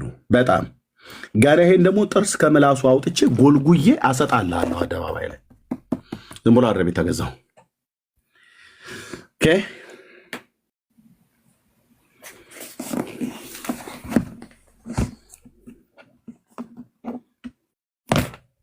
ተደበቁ። 40 ብላችሁ ያላችሁት ከየት ነው ያመጣችሁት? አይሁዳውያን በቀኖናቸው ውስጥ ራሱ እንኳን ያላስቀመጡትን አይሁዳውያን በቀኖናቸው ውስጥ ያላስቀመጡትን ከየት ነው ያመጣችሁት እናንተ?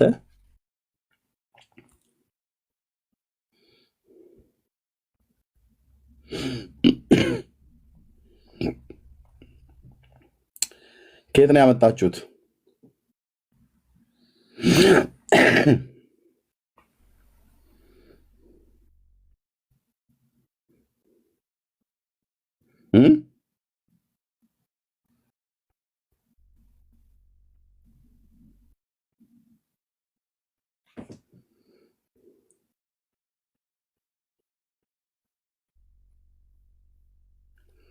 የአይሁድ የቀኖና መጽሐፍት ብዛታቸው ወንድሞች እናቶች፣ የአይሁድ የቀኖና መጽሐፍት ብዛታቸው መረጃ ከነ ማስረጃ ከነ ጠመንጃ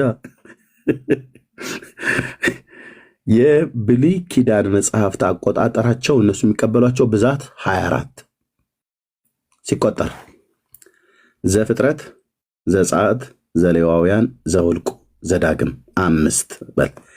ኢያሱ 6፣ መሳፍንት 7፣ አንደኛ ሳሙኤል እና ሁለተኛ ሳሙኤል 8፣ አንደኛ ነገሥትና ሁለተኛ ነገሥት ይታያል። አንደኛ ነገሥትና ሁለተኛ ነገሥት 9፣ ሶስተኛ ነገሥትና አራተኛ ነገሥት የታለ? የታለ? ኦርቶዶክስ ተደበቅ፣ ወደ ጥሻ፣ ወደ ጥሻ፣ ወደ ጎሬ ግባ። የታለ? ይኸው እነሱ እዚህ የነገሥት መጽሐፍ ብዛት ስንት ይላል? መጽሐፈ ነገሥት መጽሐፍ አንደኛና ሁለተኛ። ኦኬ። ስለዚህ እንቆጥረዋለን። 5ቱ ብሔረ ኦሪት 5፣ ኢያሱ 6፣ መሳፍንት 7፣ ሳሙኤል 8፣ ነገሥት አንደኛና ሁለተኛ ማለት ነው 9፣ ኢሳይያስ 10፣ ኤርምያስ 11፣ ሕዝቅኤል 12፣ ሆሴ 13፣ ኢዩኤል 14፣ አሞጽ 15፣ አብድዩ 16፣ ዮናስ 17፣ ሚክያስ 18፣ ናሆም 19፣ ዕንባቆም 20፣ ሶፎንያስ 21፣ ሐጌ 22፣ ዘካርያስ 23፣ ሚልክያስ 24። ተደበቅ ኦርቶዶክስ፣ ስትሳደብ ነው የኖራችሁት። ተደበቁ። ፀሐይ ጠልቆባችኋል። ኬት ነው ያመጣችሁት? እነሱ በካኖናቸው ውስጥ እንኳን አልከተቱትም። አይሁዳውያኑ ያው እቹት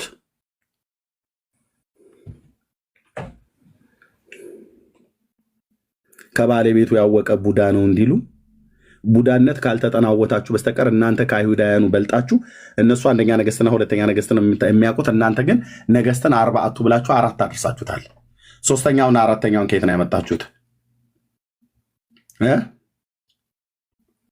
ደብተራው ሲነሽጠው የጻፈውን መጽሐፍ ነው አደለ? አምጥተህ ቅዱስ መጽሐፍ ነው እናንተ ጎዶሎን ተቀበሉት፣ እኛ ግን ሙሉ ነው ብላችሁ የምትሉን አትችሉም። አትችሉም ስልህ እንዳንበሳ እንቆረጣጥማችኋለን በመረጃ። አትችሉም።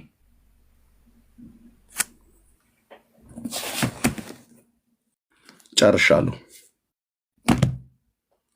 መዝገቡ ወደ መዝገብ ቤት ተመልሷል።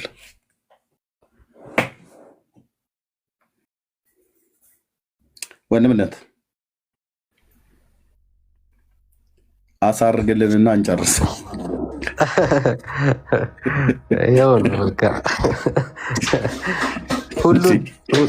ሁሉ ከእጃቸው ሊበተነው ለኩ ከባድ ነው። በረከቴ ይደርብን ማለት ኤርሚያስን ነው በቃ ቢባል ራሱ ይደርሳል። እህትየው እኮ እኔ እኮ ግራ ገባኝ በእውነት። ደግሞ እኮ መጥተው ሽምጥጥ አድርገው የሚክዱት ነገር እኮ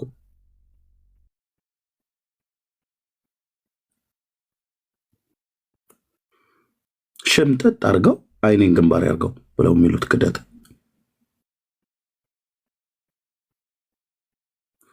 ኦርቶዶክስ መጽሐፍ ቅዱስ እንደሌላት ታውቃላችሁ ወንድሞች እናቶች? የላቸውም።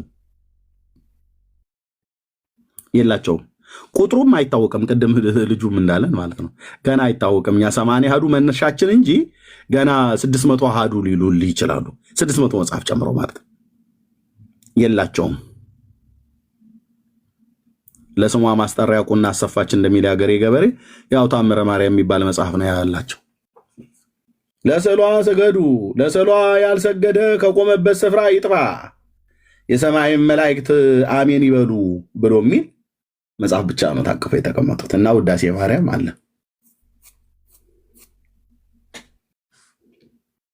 ይኸው ነው።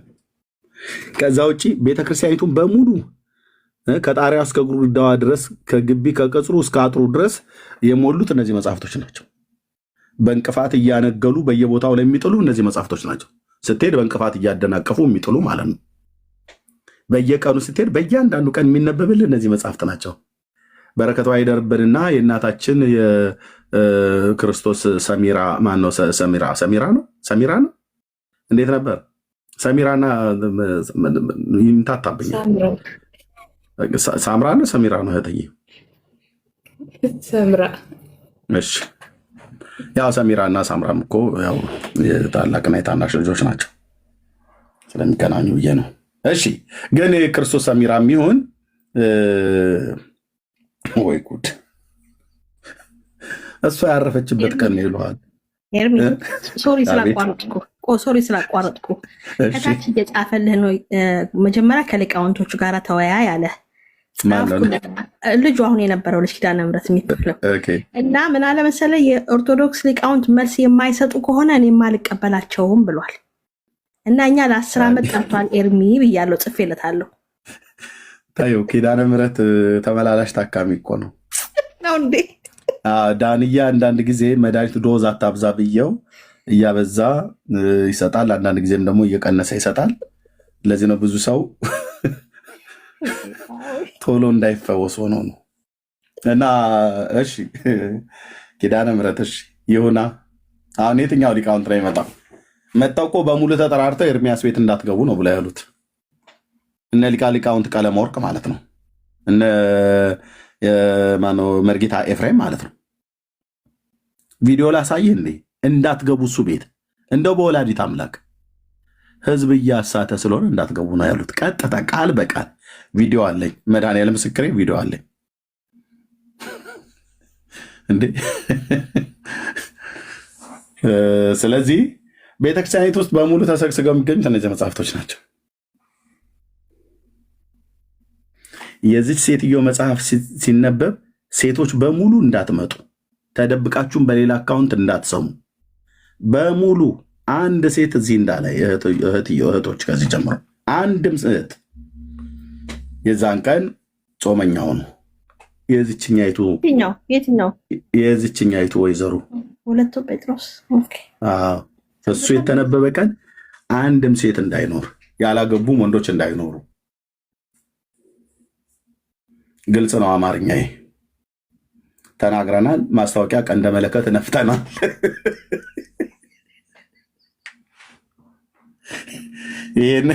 ይህን ተላልፎ የመጣ ደሙ ደበቀል ብለው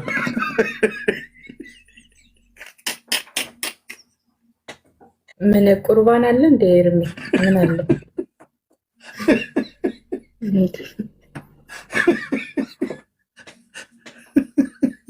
መሲ አንቺማ አትችይም። አንደኛ ልጅ ነሽ፣ አላገባሽም፣ ከዛ ላይ ሴት ነሽ።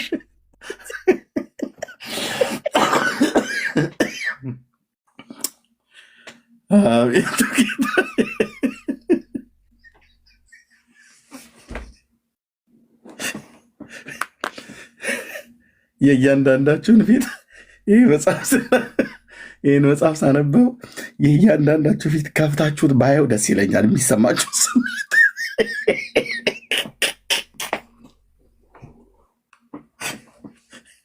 ከዛ ጴንጤ ሁሉ በወረሃ ሰኔ ምሽግ አስገባለሁ በኢየሱስ ስም።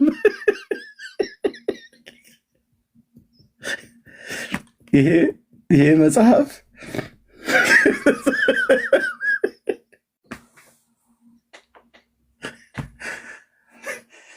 ሰባት ቀን ጾም ጸሎት ዘግተህ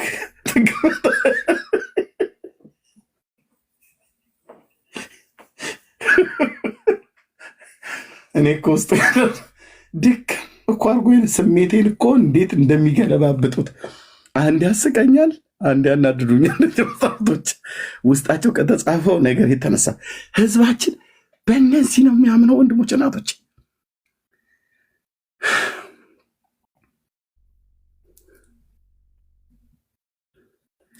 መጽሐፍ ቅዱስ እንኳን እንደዚህ አልተጠረዘም። ወንድም ማለት መጽሐፍ ቅዱስ እንኳን የተሰራበትን ልባጤው እንዴት እንደሚያምረው መጽሐፉ ውጭውን ስታየው ዋው ይታያል። ውስጡን አፍንጫህን ይዘህ እንደዛ እንደ ኤችአይቪ ማስታወቂያ ጆሮዬም አይስማ አይኔም አይ አንደበቴም አይናገር ብለህ ሶስቱንም ዘግተህ ነው የምትሄደው።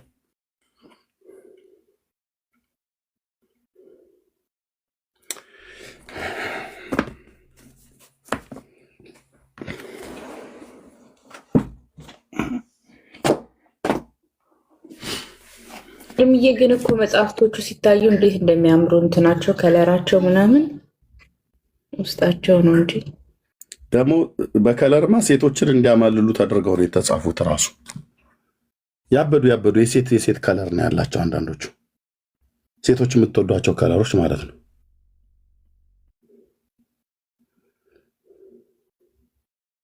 የለም በፍጹም አላነብም።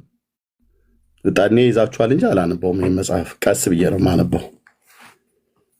ቀስ ብዬ የዓመት ዋልት አነበዋለሁ።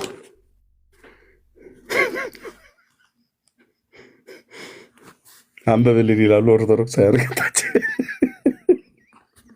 አላነብም፣ መብት አለኝ። ገዝታችሁ አንብቡ እና የቤተክርስቲያንህን ጉድ ያኔ ታውቃለህ። ለምትሰሙ ግን ወንድሞች እናቶች ኢየሱስ ይሻላችኋል።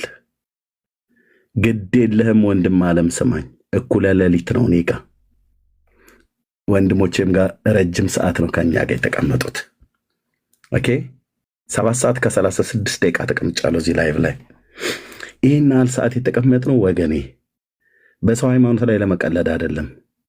እነሱ ትውልዱ ላይ ቀልደው ገሃነመ እሳት ይዘውት ሊገቡ ከወሰኑ እኛ ደግሞ ህዝቡ ወደ እግዚአብሔር መንግስት እንዲገባ የሕያው እግዚአብሔር ልጅ ኢየሱስ ክርስቶስን እሱም በማመን ከዘላለም ፍርድ እንዲድኑ ስለሱ ስለ ጌታዬ ስለ ኢየሱስ ክርስቶስ የሚናገሩትን የብሉይ ኪዳን መጽሐፍት እሱ ራሱ እንደተናገረ ባለቤቱ በመጽሐፍት የዘላለም ሕይወት ያለ ይመስላችኋል እነሱ ስለኔ የሚናገሩት ብሎ እንዳለ ስለሱ የሚናገሩ የብሉይ ኪዳንና የአዲስ ኪዳን ቅዱሳት መጽሐፍትን አንስታችሁ 66 ውስጥ ትንፋሰ እግዚአብሔር ያለባትን መጽሐፍ ቅዱስ ብሉያትና አዲስ ኪዳንን አንብባችሁ ክርስቶስ የእግዚአብሔር ልጅ ለእኛ በደልና ኃጢአት ምን አይነት መከራ እንደተቀበለ በስሙ በማመናችን ደግሞ ምን አይነት እረፍትን እንደሚሰጠን እንደምናገኝ የነገሩንን ነቢያት የነገሩንን ሐዋርያት የጻፉትን አንብባችሁ ከዘላለም ፍርድ እንድትድኑ በእግዚአብሔር ልጅ ላይ ባለ እምነት ከእግዚአብሔር ቁጣ ቀን እንድትሰወሩ ዛሬ ተብሎ በሚጠራበት ቀን ወደ ጌታ እንድትመጡ እነዚህም መጽሐፍት ተዉ፣ መጽሐፍ ቅዱስን አንሱ። እሺ ኪዳነ ምሕረት እሺ ቴንኪው እሺ ሶሪ ቅር ካለ ማለት ነው። እና መጽሐፍ ቅዱስን አንብቡ። በቃ ብራዘር ምንም አማራጭ የለም። መጽሐፍ ቅዱስን አንብብ። መጽሐፍ ቅዱስን አንብብ። የምትጠቀመው አይኖችህን የሚከፍተው የሰራዊት ጌታ እግዚአብሔር መጽሐፍ ቅዱስን ስታነብ ነው። ኢየሱስ ክርስቶስ አምላክነቱ ግልጽ ሆኖ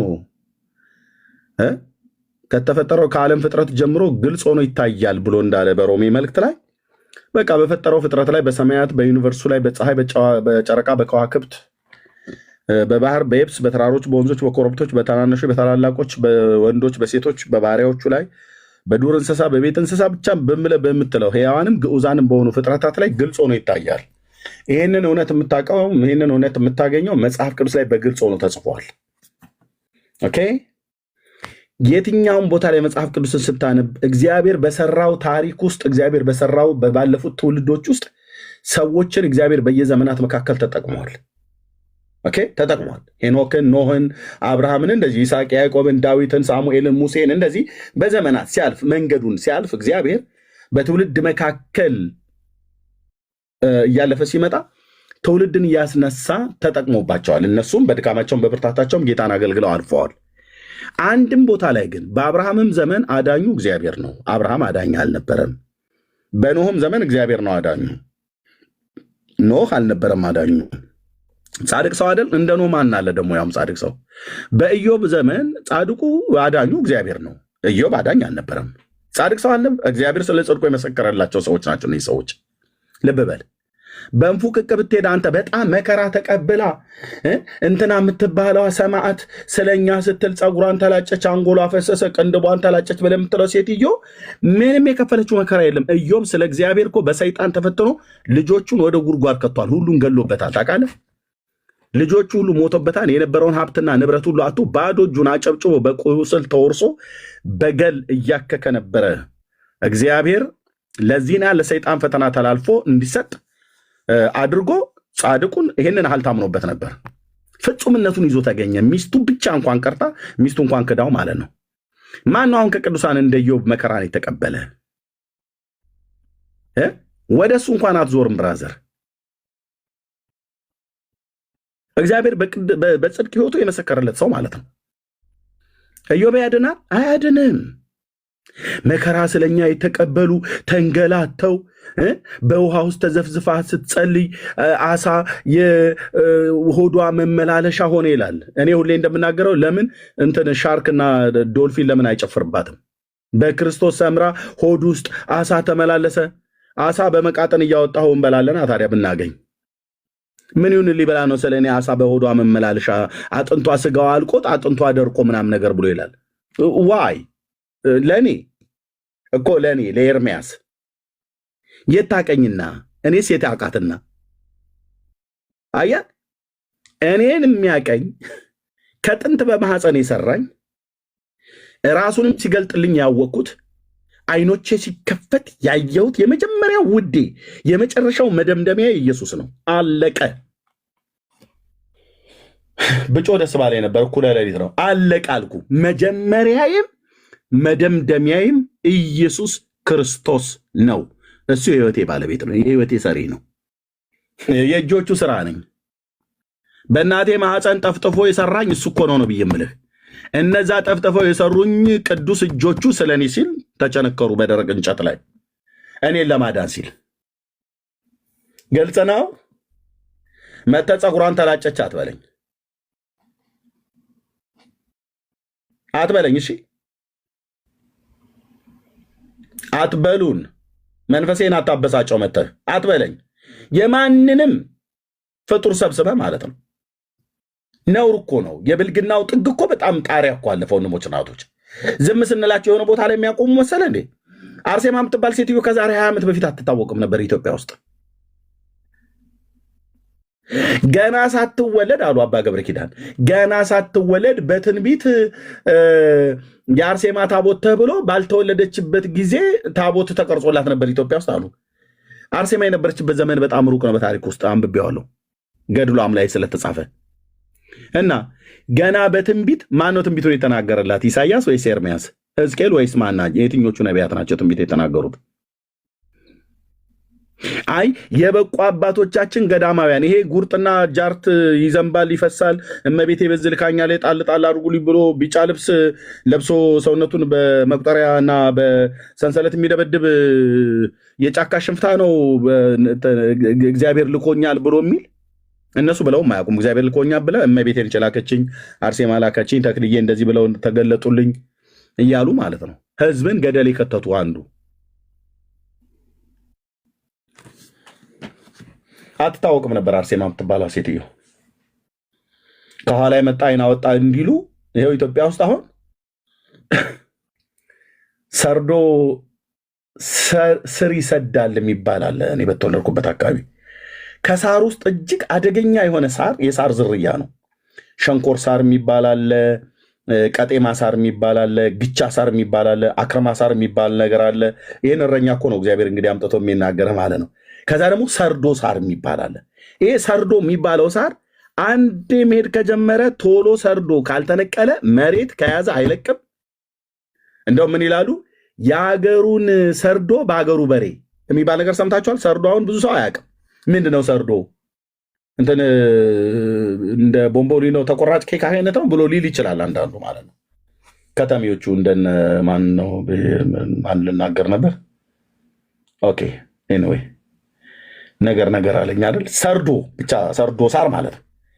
እነዚህ ገድላት ድርሳናት እንደ ሰርዶ ሳር ኢትዮጵያ ውስጥ የማናቃቸው ሰዎች ሁሉ ጭምር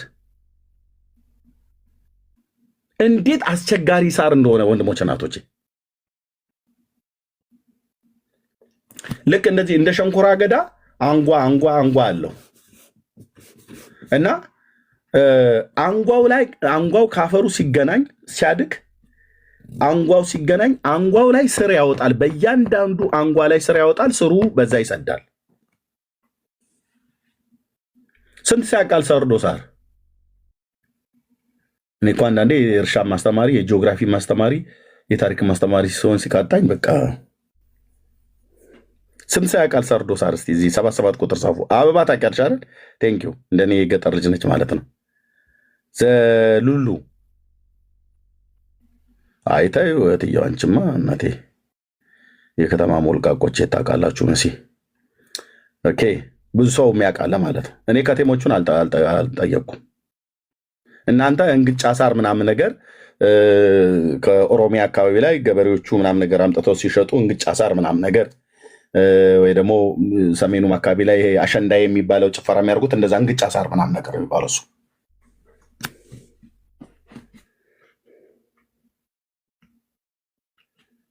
ኦኬ ብዙ ሰው አለ የሚያውቅ ሰርዶ ሳር ማለት ነው። ሰርዶ ሳር ማለት በጣም አደገኛ የሆነ ሳር ነው።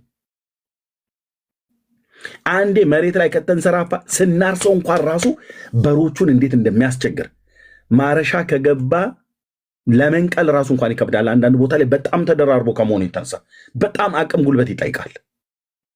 እና ሰርዶ ሳሩ እንዳይንሰራፋ ቶሎ ነው የምንነቅለው። እየነቀልን በምናርስ ሰዓት ላይ እየነቀልን በደንብ እያራገፍን ከተደበቀም እንደዛው ነው የሚሄደው እና መሬት ይይዛል ማለት ነው። አሁን ህዝቡን ጥፍንግ አድርጎ እንደ ሰርዶ ሳር እና እንደ አሽክላ አረግ የያዙ እነዚህ መጽሐፍቶች ናቸው፣ ገድላት፣ ድርሳናት። ለዚህ ነው ወደ መጽሐፍ ቅዱስ ኑ ብለህ ስትላቸው አንመጣም፣ እኛ መጽሐፍ ቅዱስ ብቻ አንልም። ታዲያ እኛ በገድላት ድርሳናት በቀኖናና በትውፊት መጽሐፍት እናምናለን አሉ። ኦኬ ጥሩ። እኛ እንደናንተ እንደ ሉተር መጽሐፍ ቅዱስ ብቻ አንልም አሉ። ኦኬ መልካም። ስለዚህ በመጽሐፍ ቅዱስም በራሳችሁ መጽሐፍት እናወራችሁ ብለን ስንል አይ እነሱ ለመከራከሪያ አይደሉም። ወዴት ነው የምትንሸራተተው? ወይ በወጣቶቹ ንግግር ወዴት ነው የምትሸበለለው? በመጽሐፍ ቅዱስ ብቻ አላምንም ብለህ ካልክ በቤተክርስቲያን መጽሐፍቶች በሙሉ እናወራችሁ። አይሆንም።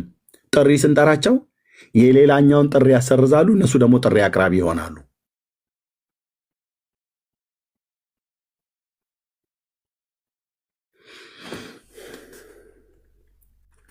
እና ዳዋ ሲመታ የተደበቀው ሁሉ ከዳዋ ውስጥ ይወጣል ማለት ነው።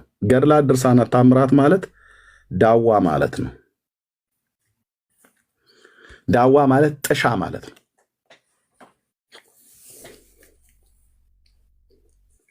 ቀበሮም ጅብም ምንም ነገር ወደ ጥሻ ውስጥ ገብቶ ነው የሚደበቀው።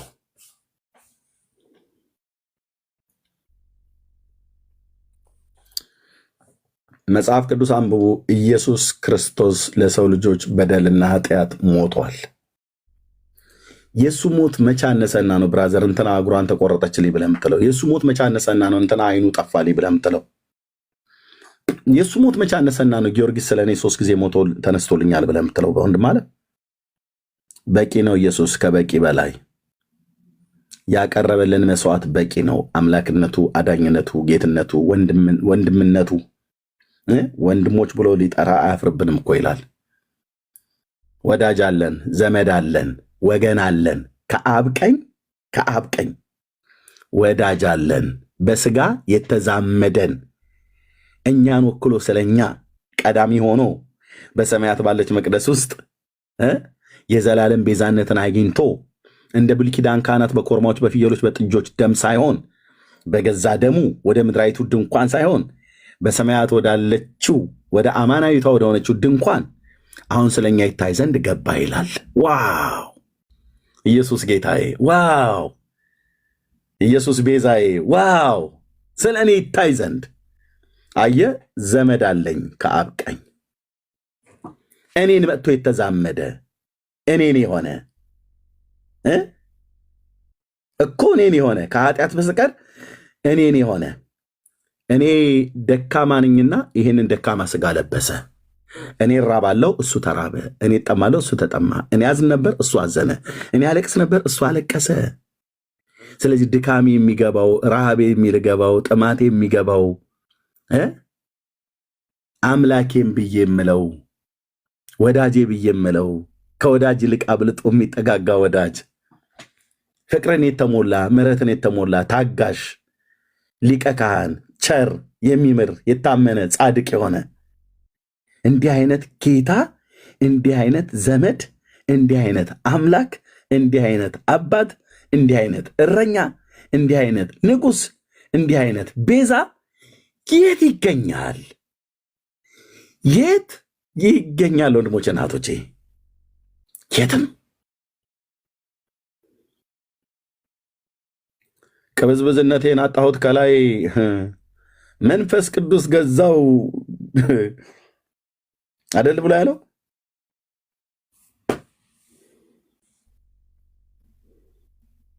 ቅብዝብዝነቴን ከሌላ ያጣሁት ኢየሱስን የተቀበልኩ ቀን ነው። አንቺም አንተም እኔ ሁላችንም የእግዚአብሔር ልጆች ቴንኬን አባት ቅብዝብዝነቴን ያጣሁት ወደ ነፍሴን እረኛና ጠባቂ ስመለስ ነው። አንተም አንቺም እኔ እረፍ አለን በጌታ ለዘላለም ስምህ ይባረክ የኔ አባት። ቴንኪዩ ጌታዬ። ስጋዬ ድክም ብሎ ቢልም ውስጤ ግን አይደክምም። አንተ እንደዚህ ስላደረከን ስለ አንተ በጎነት አዳኝነት ስንናገር ብንውል ስፒሪታችን መንፈሳችን ይቃጠልብናል፣ ደስ ይለናል። አልቅስ አልቅስ ይለኛል፣ ሳቅ ሳቅ ይለኛል፣ ዘምር ዘምር ይለኛል። በቃ እውነት ወንድሞች እናቶች የሚያረጋውን አሰጣው ብለው እንደሚሉ ማለት ነው። በቃ በጌታ ፊት ኢየሱስ እኮ ጌታ እኮ ብዬ ሳልጨርስ አይኖቼ በእንባ ይገደናሉ። ቀጥ ያለውን ቃል መናገር ያቅተኛል። ጌታ እኮ ጌታ እኮ ለእኛ እኮ የአይናችን ማረፊያ ነው። ሌሎች አማራጭ አላቸው። ሌሎች አማራጭ አላቸው። የአይኔ ማረፊያ ነች፣ የአይኔ ማረፊያ ነው፣ የአይኔ ማረፊያ ናቸው ብለው የሚሏቸው ብዙ አዳኞች አሏቸው፣ ብዙ ቤዛዎች አሏቸው፣ ብዙ ተስፋ አላቸው፣ ብዙ የሚታመኑባቸው የሚጠጉባቸው፣ ብዙ የሚጠለሉባቸው ጥላ ከለላ የሚያደርጓቸው አሉ። ግን በሙሉ የተቀጠቀጠ ሸምበቆ ናቸው በሙሉ። ኢየሱስ እኮ ለእኛ የአይኔ ማረፊያ ነው። ሌላ የለኝም ከሱ ውጭ፣ ሌላ የለንም ከሱ ውጭ። የወንጌል አማኞች ወንድሞች እናቶቼ፣ ጴንጤ ያለ ኢየሱስ ማንም የለውም። ያለ እግዚአብሔር አብ ወልድ መንፈስ ቅዱስ ማንም የለንም። እግዚአብሔር እኮ ለእኛ የአይናችን ማረፊያ ነው። እግዚአብሔር እኮ ለእኛ የህይወታችን ጀማሪና ፈጻሚ ነው። እግዚአብሔር እኮ ለእኛ ትንፋሻችንና መንገዳችንን በእጁ የያዘ የሰራዊት ጌታ እግዚአብሔር ነው። እግዚአብሔር እኮ ለእኛ መነሳታችንን መቀመጣችንን ያውቃል። ያልተፈጠሩ ቀኖቻችንን ሁሉ ያውቃል። የዘመናችንን ቁጥር በእጁ የያዘ ነው። እግዚአብሔር እኮ ለእኛ በእኛ ቤት ደግ ነው። በእኛ ቤት ቸር ነው። በእኔ ህይወት ውስጥ እኮ ቸር ነው ወንድሜ። በእህቶቼ ህይወት ውስጥ እኮ ቸር ነው። የእግዚአብሔር ደግነት በቤታችን በህይወታችን አይተነዋል። እንደሱ ያለ ታማኝ ማን አለ? እንደሱ ያለ አባት ማን አለ? እንደሱ ያለ የሚራራ ማን አለ? እንደሱ ያለ ለሚመኩበት የሚያስመካ ማን አለ? እንደሱ ያለ ዝነኛ ማን አለ? እንደሱ ያለ ክንደ ብርቱ ማን አለ? እንደሱ ያለ አዳኝ ማን አለ? እንደሱ ያለ ኃያል ማን አለ? ብራዘር ጥራልኝ። በላይ በሰማይ በታች በምድር የተፈጠሩ ፍጥረታት መላእክት አልከኝ፣ ሚካኤል ገብርኤል አልከኝ፣ ከእግሮቹ በታች ናቸው። ሱራፌል ኪሩቤል ምናምን ነገር አልከኝ፣ በሙሉ እግሮቹ በታች ናቸው አልኩ። አብርሃም ይስሐቅ ያዕቆብ እንትና ሳሙኤል ማርያም ምናምን ነገር አልከኝ፣ በሙሉ ከእግሮቹ በታች ናቸው። ራሷ የጌታችን እናት ቅዱሳን መላእክት ሁሉ ወድቀው የሚሰግዱለት አንድ ቅዱስ ስም አለ፣ ኢየሱስ ክርስቶስ። ቴንኪው አባት፣ ቴንኪው አባት። ኢየሱስ ክርስቶስ የእግዚአብሔር ልጅ። ትናንትና ጠርቼው ለዛሬ አይሰለቸኝም፣ ዛሬ ጠርቼው ለነገ አይሰለቸኝም። እንዴት አይነት ጌታ ነው!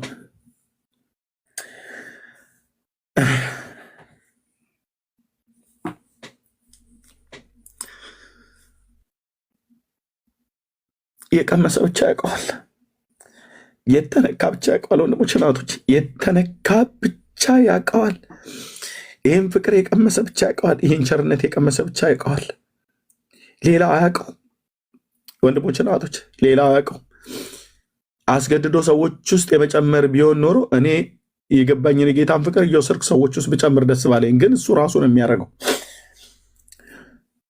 የቀመሰ ብቻ ያውቀዋል። ስጠራው ያልሰለቸኝ ሊሰለቸኝም የማይችል ስም እየጠራሁት የሚጠማኝ እየጠራሁት የሚርበኝ ኢየሱስ ክርስቶስ።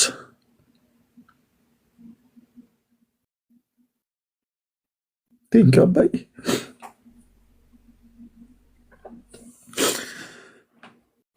ቴንኪው ጌታ።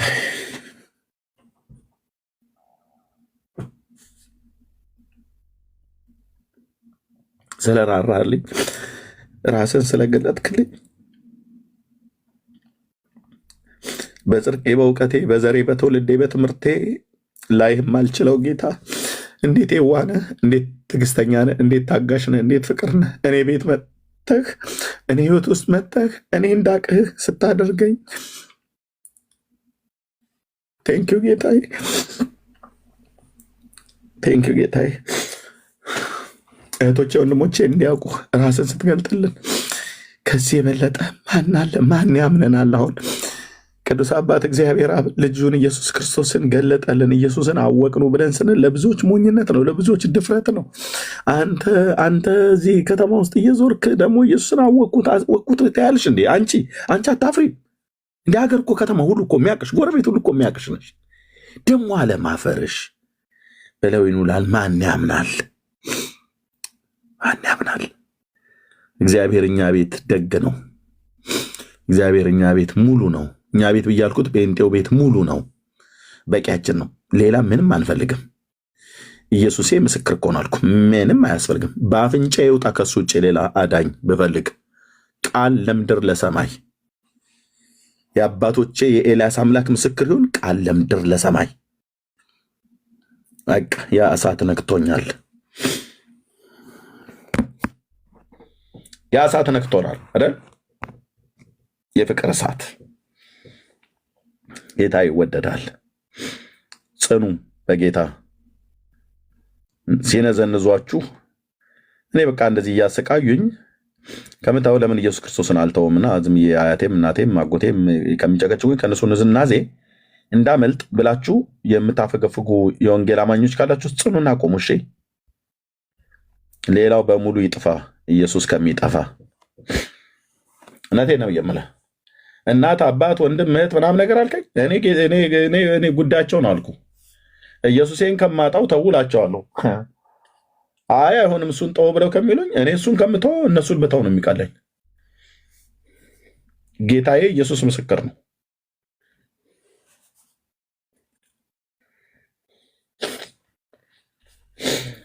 ቴንኪው አባዬ፣ ለዘላለም ስም ይባረክ። እናመሰግንሃለን። በቅዱሳን ርስት በብርሃን እንድንካፈል ያበቃሃን የጌታችን የኢየሱስ ክርስቶስ አምላክና አባት የሆንክ ማንም ሊቀርበው በማይችል ብርሃን ውስጥ ለዘላለም የምትኖር በዘላለም ተራሮች ላይ ሆነህ ግን በድንቅ የምታበራ የአባቶቻችን አምላክ ራስን በልጅ በክርስቶስ ኢየሱስ ስለገለጥክልን አንተን እንድናውቅህ ልጅ መጥቶ ስለተረከልን አባቴ እያለ ስለ አንተ ነገረን፣ ተረከልን። የሰሙ አባቶቻችን ሐዋርያት ጻፉልን። የጻፉት እውነት 2000 ዘመን አቆራርጦ እኔ እጅ ላይ ደረሰ፣ እህቶቼ እጅ ላይ ደረሰ፣ ወንድሞቼ እጅ ላይ ደረሰ። እነዚህ የተባረኩ ጴንጤዎች መጽሐፉን አንሳና አንብብ አሉኝ። አነበብኩት መጽሐፍ ቅዱስን። ሳነበው ውስጤ በፍቅር እሳት ተቃጠለ፣ ኃጢአተኝነቴ ታወቀኝ። አንተ ስለ እኔ የሆንከውን ግልጽ ሆኖ የተጻፈው ነገር ሕይወቴን ገብቶ ሲመሰቃቅለው ታወቀኝ። ጠጣሩ ልቤ በፍቅር እንዲሸነፍ ሲሆን አየሁትኝ። ስለ ባሪያ ስለ ነቢዩ ስለ ኤልያስ ተሰብኮ ያንተን ማዳን፣ ያንተን ክብር፣ ያንተን ቅናት፣ ያንተን እሳት በዛ ሰው ውስጥ እግዚአብሔር ሆይ በቃለ ብርሃን በኩል በልቤ ላይ ያለ ጨለማ ሲበራ አየሁ። በቅዱስ አጠራር ጠራኸኝ። እጅግ አድርጌ አመሰግንሃለሁ። እህቶቼና ወንድሞቼን ጠራቸው። እጅግ አድርገን እናመሰግንሃለን። ይሄ በገንዘብ ቢተመን ምን ከፍለንህ ልጆችህን እንሆን ነበር? ይሄ በእውቀት ቢሆን ምን አድርገን ምን ተምረን ምን አምጥተን ከዚህ ምድር ምን ተምረን ምን አውቀን የትኛው ዩኒቨርሲቲ ትምህርት ቤት አንተን ያስደስታል? ዋው ከካሊፎርኒያ ነው የተመረቀው አንተኛው ይገባል ብለህ አትልም።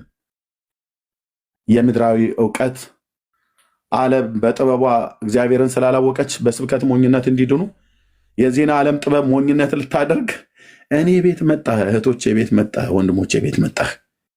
ለመንገድ ለጎዳና ፍለጋ የለውም። ሰውን ስትመርጥ አባ ሰውን እንደሚያይ አታይም። ቴንኪን አባት እህቶቼ ቤት መጣህ። መረጥካት እህትየውን መሲን መረጥካቸው እህቶቼን ወንድሞቼን ለዘላለም ሕይወት ጠራሃን።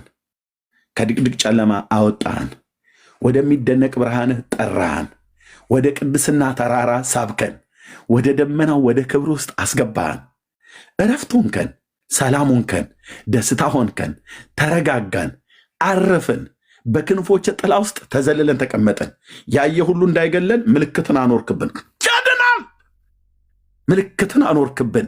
ያገኘ ሁሉ እንዳይገለን፣ ቃየልን ያገኘ ሁሉ እንዳይገለው ምልክትን ያኖርክበት አባትና አምላክ እግዚአብሔር ምልክትን አኖርክብን። ምልክትህም የልጅህ ደም ሆነ። ምልክትህም የልጅህ ደም ሆነ። የሚያየን ሁሉ አይገለንም። ያገኘ ሁሉ አይበላንም። ያገኘ ሁሉ አይቆረጣጠመንም። የኛ የሆነው ነገር ሁሉ ለጥፋት አይሆንም። የወለድናቸው ልጆች ለጥፋት አይሆኑም፣ ለጥፋት አይወልዱም ተብሎ እንደተጻፈ ልጆቻችንም ብሩካን ናቸው፣ ዘር ትውልዳችን ብሩካን ናቸው። የእህቶቼ የወንድሞቼ እዚያ ያሉ ወገኖቼ፣ በምድር ዙሪያ ያሉ የወንጌላውያን አማኞች ልጆቻችን ብሩካን ናቸው፣ ለጥፋት አይወልዱም፣ ዓለም አይበላቸውም። በሰይጣን ተታለው የሄዱትን ሁሉ ምርኮ ትመልሳለህ። እግዚአብሔር የሚያነቡ የቅዱሳን እህቶቼና ወንድሞቼን ጸሎትና ልመና ትሰማለህ። እንዴት አይነት ደግነህ አባዬ! እንዴት አይነት ደግነህ! ከሰጠኸኝ በቀር ከጥፋት ልጅ በቀር አንድም አላጠፋም ብለህ ያልክ ታማኝ የሆንክ ጌታ፣ ታማኝ የሆንክ እረኛ፣ ዝርክርክነት አንተ መንግስት ውስጥ አይገኝም። አንዳቸውንም አቃተኝ፣ ደከመኝ፣ ሰለቸኝ ለብዙ ዘመን ተሸከምኳችሁ። እንግዲህ ግማሹ አውሬ እየበላው ነው፣ ግማሹ ደግሞ የጠበኩትን ጠብቃለሁ የተረፈውን ይባርክልኝ ብለህ አትልም። ሁሉንም በአንድ ቅጽበት ምድር ልትጎበኝበት ባለ ብቃት ላይ ሆነ ሁሉን ትገዛለህ። መንግስት ተስማማን፣ ደስ አለን። ኢየሱስ ክርስቶስ ለዘላለም ስም ይባረክ። አባዬ፣ የኔ አባት፣ የኔ አባት ለዘላለም ስም ይባረክ። ለዘላለም ስም ይባረክ። ፍጥረት ሁሉ እየሰማ ሰይጣን እየሰማ ቅዱሳን መላእክት እየሰሙ ስጋ ለባሽ እየሰማ እንዲህ እንልሃለን፣ አንተ የተፈራህና የተመሰገንህ በቅድስና የከበርህ በምስጋና ከፍ ከፍ ያልክ የአባቶቻችን አምላክ ከምድር እስከ አርያም ከፀሐይ መውጫ እስከ መጥለቂያው ድረስ ለዘላለም ቅዱስ ስምህ የተባረከ ይሁን፣ የተባረከ ይሁን። የኔ አባት የተባረከ ይሁን። ቴንኪው ጌታዬ፣ ቴንኪው ጌታዬ። የተባረክህ እኮ ጌታ ነህ። የተባረከ ጌታ ነህ። እንባርካለን፣ ቅዱሱ ስምህን እንባርካለን። ነፍሴ ትባርካለች፣ አጥንቶቼ ይባርኳል፣ እህቶቼ ይባርኳል፣ ወንድሞቼ ይባርኳል። በአንተ የተረዳን፣ በአንተ የተደገፍን፣ በአንተ የታገዝን ሰዎች ነን። ኤልጊቦር በአንተ የታገዝን፣ በአንተ የተረዳን፣ በአንተ እግዚአብሔር የዘላለም አምላክ በክንፎች ጥላ ውስጥ በዘላለም ክንዶች ላይ ተንተርሰን ሌሊት ተኝተን ጠዋት እንነቃለን። እኔ ተኛው አንቀላፋው እግዚአብሔር ደግፎኛልና ነቃሁ እንዳለ ባሪያህ ስንቱን ሌሊት እየደገፍክ አነቃን። በአንተ ክንድ ላይ ባንተኛ በተኛንበት ሰይጣን ያጠፋን ነበር። አንተ ስለጠበከን በሰላም ወጥተን እንገባለን። አንተ ስለጠበከን ተኝተን እንነሳለን። አንተ ስለደገፍከን የዘመናችንን ቁጥር ስለበርክ ጌታዬ አለሽ። እንዲ አንቺ ሴትዮ ዛሬም አለህ። እንዲ አንተ ሰው ዛሬም ትሞታለህ እኮ ብለን ነበር፣ ትሞታለህ ብለን ነበር ብለውን ያሟረቱብን ሰዎች ሁሉ በፎቶችን በዘመናችን ቁጥር በዘሮቻችን በልጆቻችን ላይ ሁሉ ያሟረቱ የክፋተኞች ጉባኤ፣ የአስማተኞች ጉባኤ እግዚአብሔር ቋንቋቸውን እየደበላለክ ጉባኤያቸውን እየበተንክ እርሱ የረድኤትህ ጋሻ የከፍተኛነትም ሰይፍ ነው፣ ጠላቶችም ይገዙልሃል፣ አንተም ከፍታቸውን ትረግጣለህ ተብሎ እንደተጻፈ የጠላትን ከፍታ እያስረገጥከን በድንቅ የምትመራን የአባቶቼ የሳሙኤል አምላክ እንዴት ድንቅ ነህ! እንዴት ድንቅ ነህ ጌታዬ! እንዴት ድንቅ ነህ! ረዳሃን፣ አገዝከን፣ አበላሃን፣ አጠጣሃን፣ ተሸከምከን፣ ክፉን ዘመን አሻገርከን። እግዚአብሔር ሆይ እስከ ዛሬ ድረስ የታመኑ ባንተ ነው። አቤኔዘር ሆነህልናል ጌታ ኢየሱስ። እግዚአብሔር እስከ ዛሬ ረድቶናል ተብሎ እንደተጻፈ አቤኔዘር ሆነህልኛል ጌታ ኢየሱስ እስከ ዛሬ። ለዘላለምም መታመኛችን፣ ለዘላለምም አቤኔዘራችን አንተና አንተ ብቻ ነህ። ከአንተ ውጭ ማንንም አናቅም። የማንንም ስም አልጠራም። ታድናለች፣ ያድናሉ፣ ያድናል ብዬ የማንንም ስም አልጠራም። ቃል ለምድር ለሰማይ ቴንኬን አባት የምትሰበክ አንተ፣ የምትነገር አንተ፣ የሚተረክልህ አንተ፣ ቢነገርልህ የሚያምርልህ አንተ፣ የሚያምርብህም አንተ። ገናናው ኢየሱስ ባለ ግርማው ኢየሱስ በሞገስ የጠገብከው ኢየሱስ ሞገሳሙ ኢየሱስ ስምህ ኃይል አለው። ስምህ መድኃኒት ነው።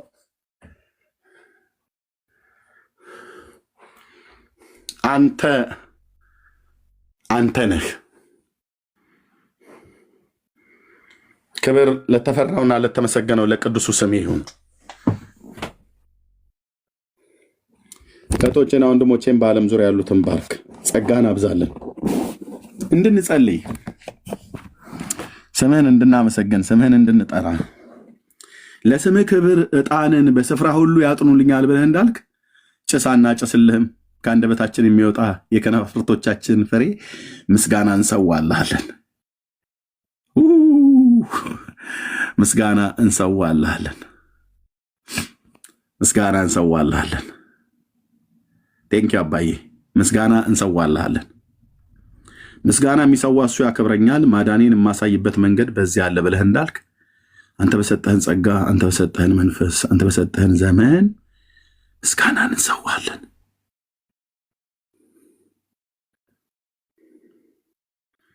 ቴንኪው ጌታዬ።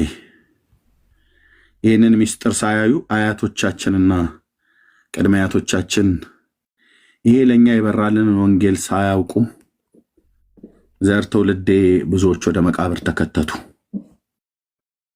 በእናቴም በአባቴም በኩል ያሉ አያቶቼ ቅድመ አያቶቼም ቅምቅም አያቶቼ የሉም። ስማቸውን ብቻ ነው የማውቀው። አንዳንዶቹም በፎቶ እንኳን አላውቃቸውም። አለፈ ያ ትውልድ። በዚህ ዘር ውስጥ ግን መተህ ኤርሚያስን ለመጀመሪያ ጊዜ አገኘኝ። ለመጀመሪያ ጊዜ በእኔ ቤት ውስጥ፣ በእኔ ዘር ትውልድ ውስጥ፣ በእናቴም በአባቴም ቤተሰብ ውስጥ እንዴት ብትወደኝ ነው ጌታ ኢየሱስ። አዳንከን።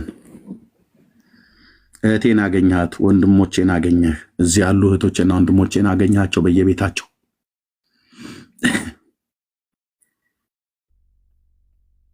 ፍቅር ሲነገረን ይሆንክልን ሲወራልን ልቤ አልቻለም። ልቤ አልቻለም። ጉባኤ ውስጥ ቁጭ ብዬ ሹሉዳዬ ሲነካ፣ የነፍሴ ሹሉዳ ስትነካ ታወቀ። የልቤ ብርታት ተሸነፈ። አይኖቼ በእንባ ተከደኑ። ቴንኬን አባት፣ ቴንኬን አባት። የዛን ቀን የነካኝን መንካት አረሳውም አባዬ። በምድር ዘመን በህይወቴ ዘመን እስካለው ድረስ አረሳው። ከማረሳቸው ብዙ ትውስታዎች ብዙ ትዝታዎች አሉኝ። ያን ቀን ግን አረሳውም። እንኳንም እዛ ጉባኤ መካከል ሄድኩኝ፣ እንኳንም ኤግዚቢሽን ማዕከል ሄድኩኝ። ያንተ የዘላለም ቀጠሮ ስለነበረ ነው። እንኳንም ወሰድከኝ ወደዛ። ለእኔ አጋጣሚ በሚመስል ግን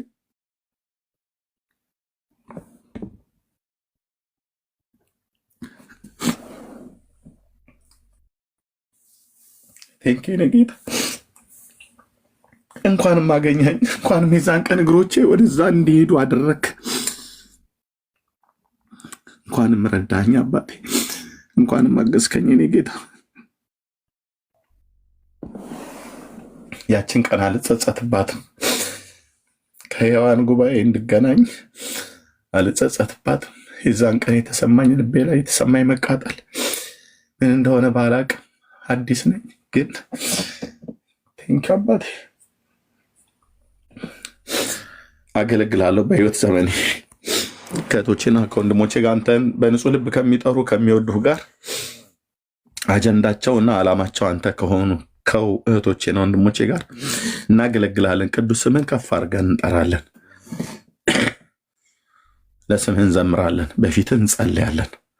ስምህን እንባርካለን። ቅዱስ ስምህን ጠርተን የክፋተኞችን ጉባኤ ሐሳባቸው እንዲመክን፣ ሐሳባቸው እንዲፈርስ፣ እነሱ ግን በፍቅር እንዲሸነፉ እግዚአብሔር ሆይ የጠላትን የአጋንንትን መንጋ ደግሞ የብላቴናውን የልጅህን የኢየሱስ ክርስቶስ ቅዱስ ስም ጠርተን እግዚአብሔር ሆይ የባዕድን ጭፍሮች እናባራለን። ክብር ለገናናው ለስም ይሁን። ሰባሪው እግዚአብሔር ከፊት ለፊታችን ስለወጣህ እየሰበርን ሁላችን እናልፋለን። ምክንያቱም ቀዳሚ የሆንከው ኢየሱስ ከፊት ለፊታችን አንተ ነህና ከአንተ የተነሳ ብርቶች ነን፣ ኃያላን ነን። ሰውነቱ ሲታይ ደካማና የተናቀ ነው ይላሉ እንዳለ ባሪያ ጳውሎስ።